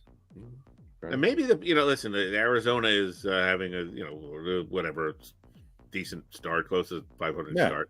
And we talked about them early last season, looking promising or surprising. Maybe, if they can hang around a little bit and the Dodgers are the Dodgers, maybe San Diego can sort of just be the team that sort of chugs along without those expectations. Without expectations, right? Yeah. And just stays in the background and kind of, plays well. And then. And comes on the last 2 weeks of September. And holy shit, where they come from? And there you go. Playoff spot. And, we'll see. Bogarts, Machado, Tatis. You're filling it in with guys like Tyler Wade. They got a pretty decent, 2 catchers with gosh. Look, I just think the Padres, while they lost Soto, they still have a lot of talent on that team. Oh, they do. They do. Yeah. And look, Soto's in the right place. Right. I think that was the thing with him was hard to find the right place for him. And he's like, when was the last time? See if you agree with me or not. Like, when was the last time the Yankees were fun? And when they were winning multiple World late 90s, right? Like it's. I mean, they were fun in the 80s too, but they were losing. Yeah. Right, but I mean, it just seems like with the expectations, they're just kind of this somber. You know what I mean? Right. This somber team of professionals that go about their bit. Right. And now Soto's there, and it seems like they're just they got another guy. They got another guy that can carry some of the weight. They got somebody else that can pick up the slack if and when Judge gets hurt or whatever. And they're fun. Yeah. They seem to enjoy. And the guy's infectious. They're enjoying themselves. Yeah. Well, they've got guys with mustaches again, and Yeah. yeah. All right, let's switch gears here. We're going to go to golf because the Masters is coming up, starting on Thursday. Oh, I thought it started. And today. Yeah, you're right. there are, I believe, 13 televised this Thursday. Yeah. 13 players from the Saudi Live Tour. Oh. That are playing in the Masters because they have exemptions. Is this a collab? It's a collab, yeah. Yeah. They're former Masters winners or whatever they've done. So, who's more for real as far as winning the Masters? A live player or a non-live player? Let me see if I can pull up a list here. Is John Rahm a live player? John Rahm is a live player. Live player, yeah. Okay. As a matter of fact, he was one of the biggest opponents to the Live Tour, and then they gave him $600 million, and he said, "Yeah, okay." Although now he's saying they should merge. To play at 54 holes, they should play 72, like the PGA. But the LIV stands for 54. That's why the tour is named that. Right. So they would have to change it to whatever 72 is in Roman numerals. Mm. All right, here's your list. LXXIV. Here's your list. Bryson DeChambeau, the mad scientist, gets the U.S. Open exemption. Sergio Garcia, past champion. Terrell Hatton, qualified, whatever, doing it. Dustin Johnson, Brooks Koepka, he's pretty good. Yeah. PGA champion, by the way. Mm-hmm. Adrian Meronk wins for top something. I don't know what it stands for. OWGR, whatever that is. Mickelson, Joaquin Neiman, special invitation. John Rahm, Patrick Reed, Charles Schwartzel. Charles. It's Charles. I thought it was Charles. I thought it was Charles too, but That's No, well, either way, maybe they left off the E and the S. maybe it's the same guy that typed up the soft Herman cheese, Edwards story. the soft cheese toilet seat. Cameron Smith and Bubba Watson. So who is more for real? One of those clowns or the field? Well, is Scheffler or McElroy part of the Live Tour? No. Okay. How about Brooks Koepka is and John Rahm is? They're both. Koepka is, John Rahm is. I would say that those are the top. The big names here would be, Right. I think, Dustin Johnson, Rahm. How about Koepka. Jordan Spieth? No, Spieth is not. He's You might put Mickelson in there. Right. Maybe he's got one more in him. I'm going to say it's even, but I think that overall, I think if you're looking at it, you Scheffler, McElroy, Rahm, McElroy's desperate to win one. Yeah, maybe Spieth. I think there's a lot of pressure on Rahm. He's been playing great, but I would say that it's close. But if I had to pick live or non-live to win it this year, I'm going to go non-live. I was going to say the exact same thing. I'm, they do this like next year, the year after. Yeah, Liv's going to start winning it, but I think PGA non-Liv's going to win it this year. Yeah, I mean and Harry's right. It's going to be close. It's going to come down to the last hole on Sunday. But with Rahm and Koepka, I'd be tempted to take the Live Tour. Yeah, those are too good. But Koepka's, he's good, but I'm not sure his strength is this course. And the power game doesn't always win at the Masters. Yeah, but all right, yeah. Well, listen, Tiger Woods said he thinks if everything falls right, then he could win. Yeah, if everything falls right too, I would have. If everything falls right, I could win. So if everything fell right, I could score 14 points and have 8 rebounds in the Nuggets game tonight. All right, last one. Let's talk about our men's and women's NCAA basketball tournament championship coaches. All right. Staley's got 3. Hurley's got 2. Who's more for real? Who ends up with more championship titles? Well, I think it depends. I mean, I think that. Oh, of course, it depends. In the men's game, okay, with the exception, depends on who wins more. No, it's not written. Let me say this. The gods have not decreed that that was in the men's game. We have not seen teams really win it in giant clumps since Duke, UConn's kind of we've had some repeat champions, but in the women's game, they kind of win, and then Staley's been at it a while, and she's won with, same thing with teams. Yeah. They kind of win. Their longevity seems to be there. They're always in the running. There's more opportunity, I would say. They're more consistent. I would say, ask me in another year or two, because if Danny Hurley, let me finish this. If Danny Hurley wins one more, then I think you're looking at him winning 5, 6, 7. Right. Well, that's where I was going with that. I think you're going to see a 3-peat next year. I'm not saying it's going to be a 4 in a row the year after, but I think UConn's going to win a 3rd next year, and I think you're going to see him, within 3 years later, winning another 1 or 2. So yeah, I think Hurley's probably going to win more than Staley. I also think that Staley's in a position to win another one next year. She may be. Yeah. I think that South Carolina team, even though she's going to be losing some players, they're deep, and she's going to get some of them back, I believe. So, so neither one of you is willing to commit to an actual name at this point. What are we talking about? 10 years from now, who's going to have the most? I say career. Hurley. Yeah, career. I say Hurley. I'm going to go with Dawn Staley. I think she's in it for the long haul. I don't think Danny Hurley's going to coach forever. That's why. And she is. She's young though. She's young. Yeah, they're both young. Actually. They're both young. If I had to choose, I would say Hurley. Right, I'm Although it might be easier to win in the women's game. Yeah. But, well, I mean, yeah.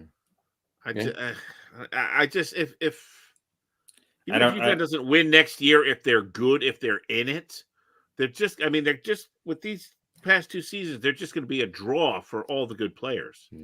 I think with the women's, I think next year you're going to see both UConn teams win next year. I do. I think the women's UConn team will win next year over. I mean, because obviously San Francisco, South Carolina's losing players. If you're a top, Angel Reese is leaving LSU. Caitlin Clark's leaving Iowa. I think next year you're going to see UConn women and UConn men both win the tournament. All right. Well, I mean, UConn's best player is leaving on the women's side. Is she? Yeah. All right. Well, that's it for Are They For Real? All right. None of us know. I'm going to go with Dawn. I think she's great. How about maybe? That's what we have. That's our answer. Maybe. The answer, who's going to win more, is yes. Yes, exactly. Raven Johnson and Tessa Johnson are definitely coming back for South Carolina. I don't know who's returning for the UConn men's, but we shall see. Are the UConn men's playing the South Carolina Gamecock women's? Why not? Why not? Plus, this whole transfer portal thing. I don't know. I mean, maybe when Bronny doesn't get drafted, he'll show up on the UConn men's team. There you go. Or maybe on the UConn women's team. Well, he'll get more playing time. That's what he's looking for. Do you like that reel I sent you guys the other day with LeBron laying in the sick. He's not. What's wrong with him? Nothing. He's just being over dramatic as usual. Yeah. All right. Anyway, all right. Cool. Just one other thing. Just mention this quickly. Go ahead. Caitlin Clark is apparently. I don't know if you would know what the Big 3 league is. It's Ice Cube. Yeah, Ice Cube. $5 million they offered her supposedly to play in the Big 3 league. There would be, I think, conflicts with 2 games with Indiana. Yeah, it was going to be her, Alonzo Mourning, and Charles Oakley. 2 to clear things out. Yeah. Set some screens, and then you just shoot the 3. If you're her though, like, why would I would do it? Why not? Yeah, I think it's a conflict just with to play like not even 20 the games. National team. Yeah. So, anyway, all right. Go Caitlin Clark. Cash in while you cash in. Exactly. All right. Cool. One quick thing on football. 2 weeks from tonight is our draft show. It's the night before the draft. That's going to be a fun show. We do it every year. And it's 2 weeks from tonight. That's good because I have to start looking at. You start looking at who's going in the draft. But speaking of the draft, Harry came up with something earlier, and you were talking about Mr. Kuiper. And go ahead, please. Well, if you pay extra money to get ESPN Plus, you get to get the insider's look of a schizophrenic picking draft picks. I feel like, number one, I love Mel Kiper, but somebody at ESPN needs to give him a little bit of a makeover. He's still rocking the same haircut. He's got glasses from Lens Crafters in 1975. He looks like he was doing mushrooms for 3 weeks, came out from under a rock, and then took everything he said before and changed it up completely. If you listen to Mel Kiper looks exactly like he did in 1975. That's what I'm saying. Yeah. I mean, 2 weeks ago, he had JJ McCarthy, I think, going in the 7th round, and now he's the 7th pick. He had Bo Nix, people moving up to get Michael Penix Jr., Bo Nix, and now they're going in the 3rd or 4th round. Mm-hmm. I mean, it's hilarious. It's so hilarious. It's like if I have 12 different versions of my draft, that I'm bound to get at least 2 or 3 of the top 10 picks right. It's just, who are these experts? Why is he an expert? He never gets anything right. Yeah, we said it last year, and I standing by it. I think it's too late this year, but I do want to lobby that the 3 of us actually do our picks all year, and we have boards and we have shows.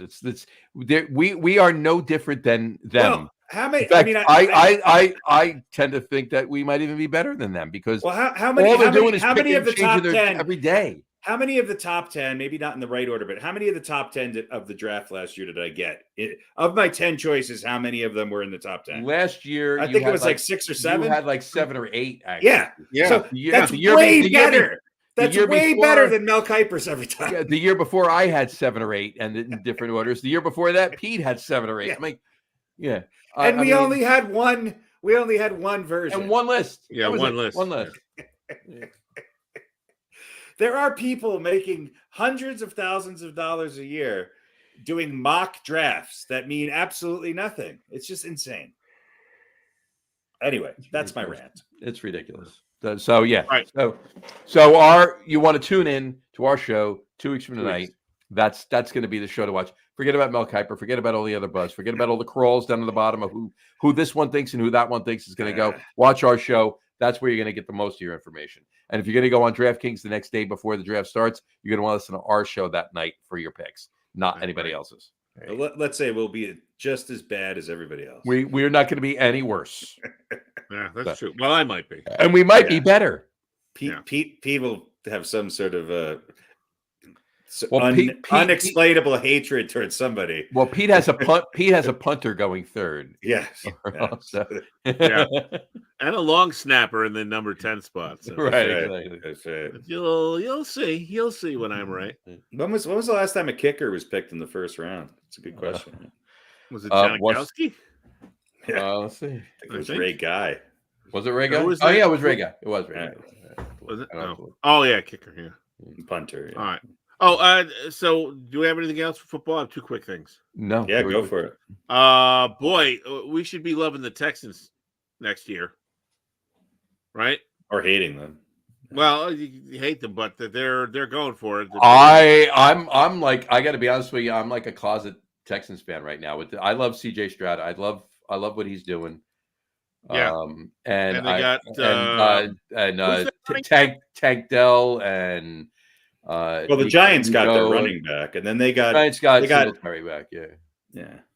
No, who's But the Texans running back? It was going into this Singletary. season? The Giant. It was Singletary, and the Giants took Singletary. I don't know who they signed. They did sign somebody though. Yeah. Didn't they sign the guy from Dallas? No. Tony Pollard. Yeah. Maybe they did. Yeah, Maybe they did. I think it was Pollock, and they're now bringing in Stephon Diggs Right. Yeah. Yeah. from the Bills. So they're not fucking around. Yeah, no, I gotta be honest with you. I think that's a fun team to watch. I do. I think it is it's a too. fun team to watch. Yeah. So here's my other question that's related to that. Look, the Bills have cap issues with Josh Allen. $47 million next year, and then $56 million the year after that. That's the last 2 years of his contract. Right. So obviously they're giving him less and less support and expecting him to do more and more, which we have seen is not the answer. It can't be Josh Allen throws, Josh Allen runs, Josh Allen throws, Josh Allen throws, Josh Allen runs. So where does he go after these 2 years are up? Well, When he is sick of being in Buffalo and goes, okay, we had our window, couldn't get it done, and then you guys gave away all my good players. I got to be honest Where's with he- you. If you listen to the pundits out there right now, and then a lot of them are talking about Josh Allen. And obviously, I'm mainly talking about the Northeast, but in general, there's a lot of them all over the place that are talking about it. They seem to think that there might be a way for Josh Allen to leave the Bills this year, and he would wind up being in East Rutherford, New Jersey.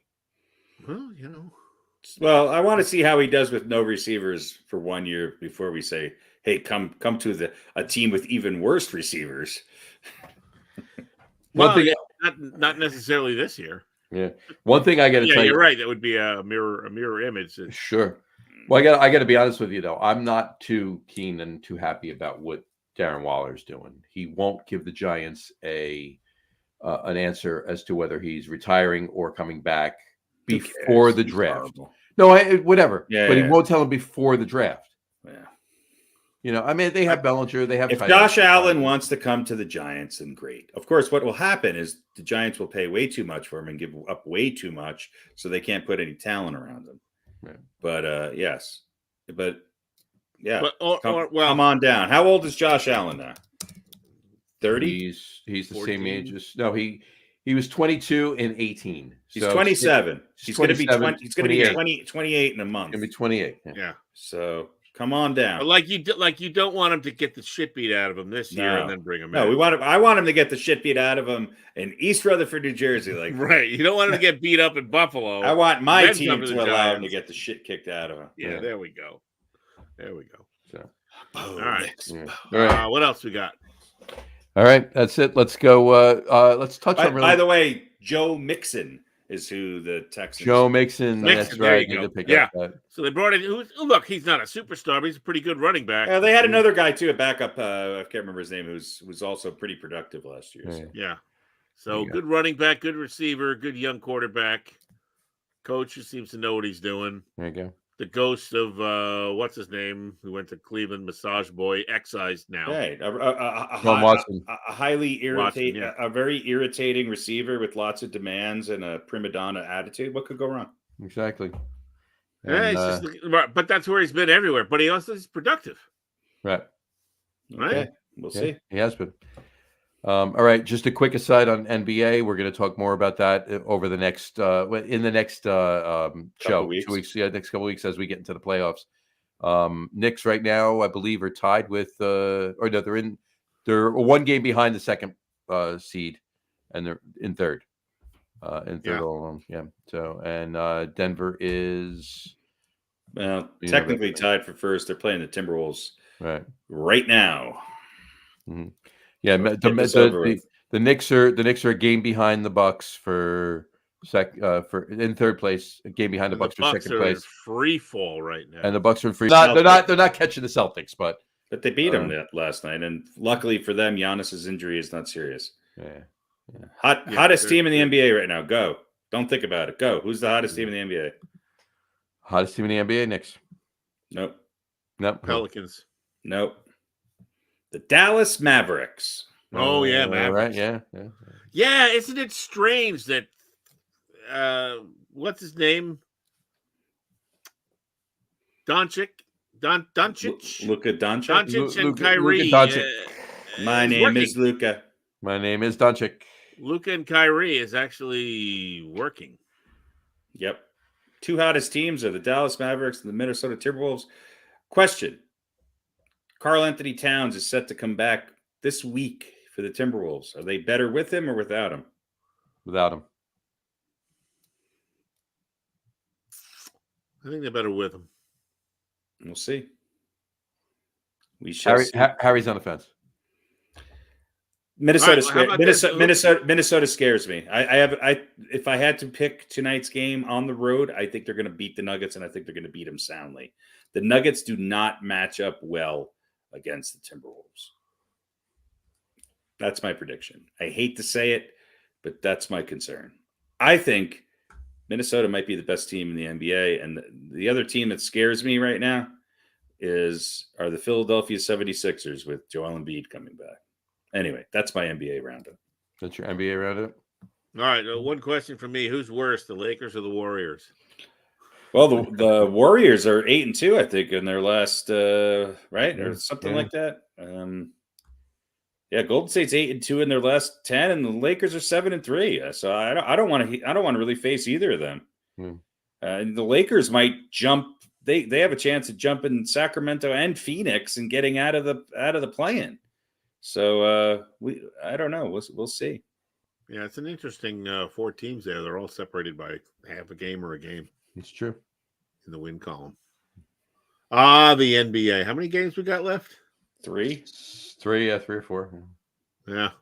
Men 79. 3 games.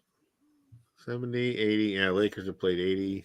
You can either believe me or you can do math. Well, neither one is. I enjoy math. There's 3 games left. 79, carry the 1, take your shoes off, socks. 5, 3, 4, 3, 7, 3 games left. Carry the 1. Carry the 1. All right. Well, there you go. And a quick nod to excuse me. Thank you. Bless you. Goodness gracious. The NHL. Nathan McKinnon, MVP, baby. There you go. Here's my. Well, I got my question for you. Will the Rangers win the President's Trophy? How many games? This is a question I don't know. How many games left are there in three? Like three, yeah. And the Rangers are 3 points in front of all other teams for. Well, no, they're only 1 point ahead of Dallas. Yes, they're right. You're only 1 point ahead of Dallas. You're right. They are. That's up tonight. Who's jumped ahead of Colorado, which is crazy. Yep, that's up tonight. Yeah. Dallas and Dallas. Some hot teams in Dallas. I think they will. Dallas 9-1-0 in their last 10. Much as it pains me to say, I think the Rangers will. I think Dallas beats them. Okay, so you two are split on that. And my other question is, do the Rangers not win, get to the Cup? No. Okay. No. All right. The team, of course, you're going to always have your Tampa Bays and your fucking stupid teams that come out of nowhere that suck during the regular season. Florida and Boston. I think the Rangers are the best team in the East. I think they are going to go to this Cup. All right.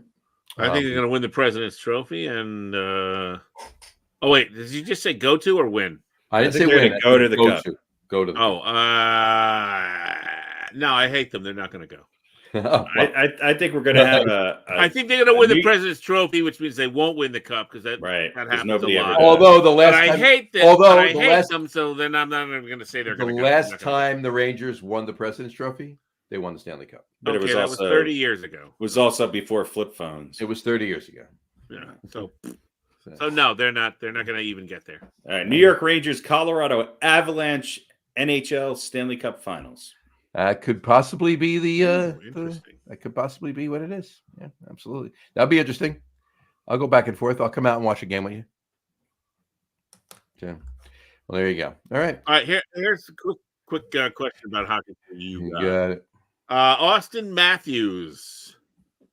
Should he dial it back a little bit, rest up a little bit for the playoffs, or should he keep pushing and trying to get to the 70 goal mark? Keep pushing.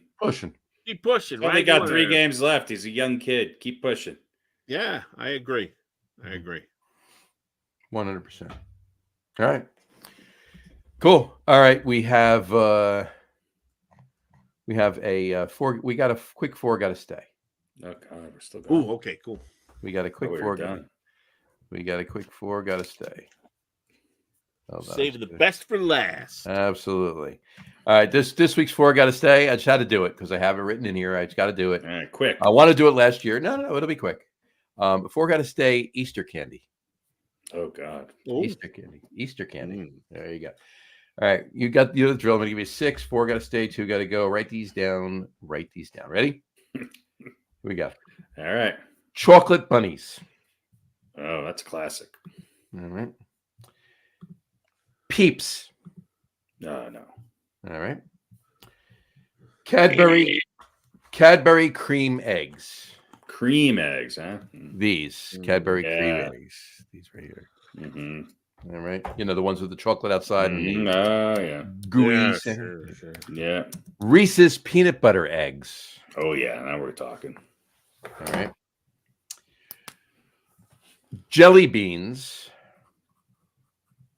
All right. And Hershey's candy-covered milk chocolate eggs. Those are great. The candy-covered milk chocolate eggs. Well, we got 3 eggs on here. So chocolate bunnies, Peeps, Cadbury cream eggs, Reese's peanut butter eggs, jelly beans, and Hershey's candy-covered milk chocolate eggs. Pete, go first. All right, I need a clarification. Mm-hmm. Chocolate bunnies solid or chocolate bunnies hollow? Either. Your preference for that one. Okay. A little bit of both. Hollow body. Yeah, the body's hollow, the head and the ears are solid. Kidding. That doesn't exist. It could be solid. It could be solid or hollow. All right. All right.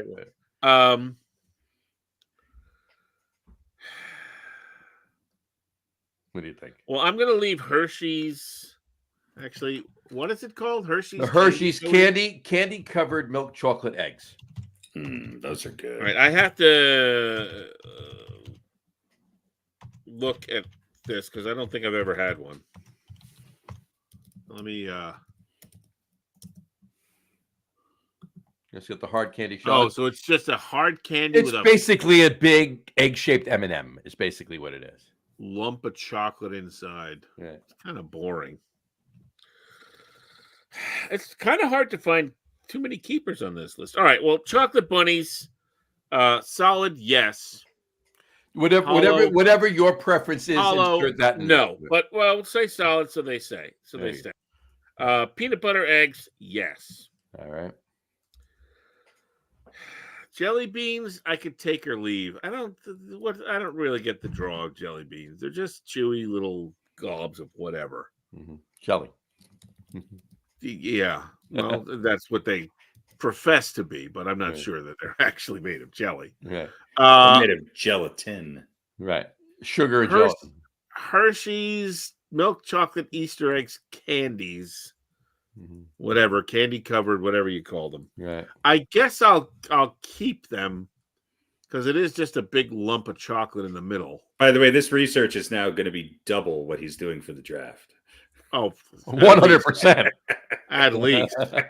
I mean, they seem sort of pedestrian. It didn't take very long. We need one more candy, guys, in the Hershey's boardroom.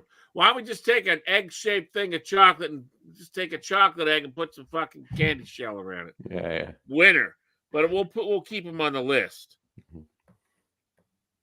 Peeps is gone. They're useless. Unless you got rats. Unless you got rats that you want to kill. They are And the then you put some Draymond poison Green on of them, Easter. and then you candy. give jelly beans, I guess I'll keep because Cadbury cream eggs, let's face it, they're full of jizz. So Yeah, I'm gonna I pass. fucking hate those. Yeah, I mean it's like You want one? if there was if there was maybe 2/3 less cream stuff inside. Now the hard Cadbury ones without the mini Cadbury ones without the cream inside, delicious. Yes. Yeah, But the those big are ones great. have all that gloppy stuff. Nah, I and don't want a milk jizz and egg. anything you take a bite out of and it can shoot up onto your face. I don't like when the cream is not a real cream. It's like a weird clear. It looks like silicone. Yeah. That's like that was a mistake. They that did made. they did in the last few years, they actually did make a peanut butter version Fuck of them. those. No, they can't make up for it. No. there you That's pandering. All right. So Peeps and cream eggs are gone. Yeah, 20 minutes And ago, jelly beans, I came jelly up with beans are this, half gone because Yeah. there's nothing particularly. 20 minutes ago, I came up with the same Right. result. So you're the same. Chocolate bunnies, Reese's peanut butter eggs, jelly beans, and Hershey's candy covered. All right, but And it's now not chocolate it's not because I love all of those. It's because Peeps and Cadbury eggs can fucking They're just suck bad. it. Now they're chocolate horrible. bunnies. Chocolate bunnies are good. No, but would you say either hollow or solid? I don't love the solid only because A, it's way too much chocolate, and B, I feel like you need to get a knife involved and a chisel. And if it's too big, I'm not biting into that. I like the hollow. I like cracking it. I like peeling off a little piece. I don't like too much sweets. So I feel like you could share that with somebody, or somebody could give you a little hunk of it, and you're good. So I'm all right with that. The thing I like about the solid is that when you bite it, you can leave like the bite, like the teeth marks, like the bite Stop marks. bragging. And I enjoy it. Like you take a bite out of the bunny's face. You could also leave your dentures behind. Well, you get new teeth. Right. Yeah. True. Chocolate do bunnies that. are great. Peanut butter eggs can't go wrong. But my with that. favorite Easter candy are those little Cadbury solid guys. There's some magic in those. Oh, the small like discs almost. Yeah, they're good. They're like good. A little airy malt. You know what's funny? malted It's thing funny or you something say that. like They're almost like perfect size. They're the shape great. of them. They're Open it up, pop fucking it in, great. done. They're great. Exactly. How- two how or three, big and you're are done. Yep. How big are the candy-coated milk chocolate eggs? Eggs, maybe a tiny little bit bigger than jelly beans. All right, yeah, That sounds okay. pretty They're good. good then. I thought from the picture it looked like they were kind of. It's an big. M&M shaped like an egg. It's a It's bigger not M&M. like egg size. It's not No, like actual egg. No, it's a bigger M&M. It's No. it's So it's a popper. You pop it in your mouth. You don't mind. Right. So it's All like right, the yeah, size so of you okay. put 3 M&Ms together. That's the size of them. All right, so that's fine. Yeah. That's fine. It's actually a tiny little bit bigger than the peanut M&Ms, but no peanut. It's all milk chocolate inside. By the way, I think Well, it's Easter's. just like a I peanut in think the middle of it. Easter was trending this year. I feel like there was so much more Easter this year than in recent years. I just feel like it's back. Easter's back, baby. Easter's back. Easter's back. Yeah. You know, we were driving to Florida. No on pun Easter, intended. I know. And like for a brief moment, we all kind of went, oh, because usually we get together with the family and we color literally dozens of eggs, like 6 or 7 or 8 dozen eggs. Right. And then there's a big contest with all different categories. Who's got the best color? Who's got the ugliest egg? Who's got the most creative? We have all this going on. You know, there's like 15 people involved. And this year, none of that happened for us. And so for a brief moment, we kind of went, oh, we're not doing the Easter egg and all that. And then we landed in Orlando where it was warm and not raining. And we were like, yeah, it's okay. We don't mind. We don't mind. You're good. And my wife is asking about, now my 2 sons are 19 and 22. And she's going, oh, do you miss the Easter egg hunt? You know, she always like goes through this elaborate, sets up Easter eggs and, you know, hides them and all this stuff. And they were like, Ma, we're in college. We're hunting for other things. We don't, you know, but I mean, it's nice. But you know. Eggs to a point, right? But Yeah. But like she lays out candies like all on the banister. Right. And like, you know, we used to take the plastic eggs and put money in them and put them outside. But then the squirrels stole that I would take. If somebody wanted to give me an egg full of cash, I'd be like, yeah. Yeah, but the squirrel stole a couple of them that had like $20 bills in it. Fucking squirrels. We're like, oh man, the squirrel's got $40. So we funny. don't do that anymore. Don't do that anymore. Yeah. I mean, it's kind of cool that, you know, she does it every year, but they're like, yeah, I mean, they're just, you know, they're blasé about so much. There you go. All right. Do we have an over under? Are we good? God, I hope not. No, I don't think so. All right. 2 weeks from tonight, our draft show. Riveting. Don't miss that. Riveting. No, it's going to be fun. It's going to be a fun show. It's going to be a fun show. It always is. It's always a fun show. All right. Yeah. On that note, we will wrap the show up for today. We want to thank everybody for watching. And for those of you just listening to the audio podcast, thank you for listening. Don't forget to visit our website, www.getonwithitpodcast.com. That's getonwithitpodcast.com. And please remember, like us and follow us on all of our social media, Facebook, Twitter, and Instagram. Just search for the Get On With It podcast.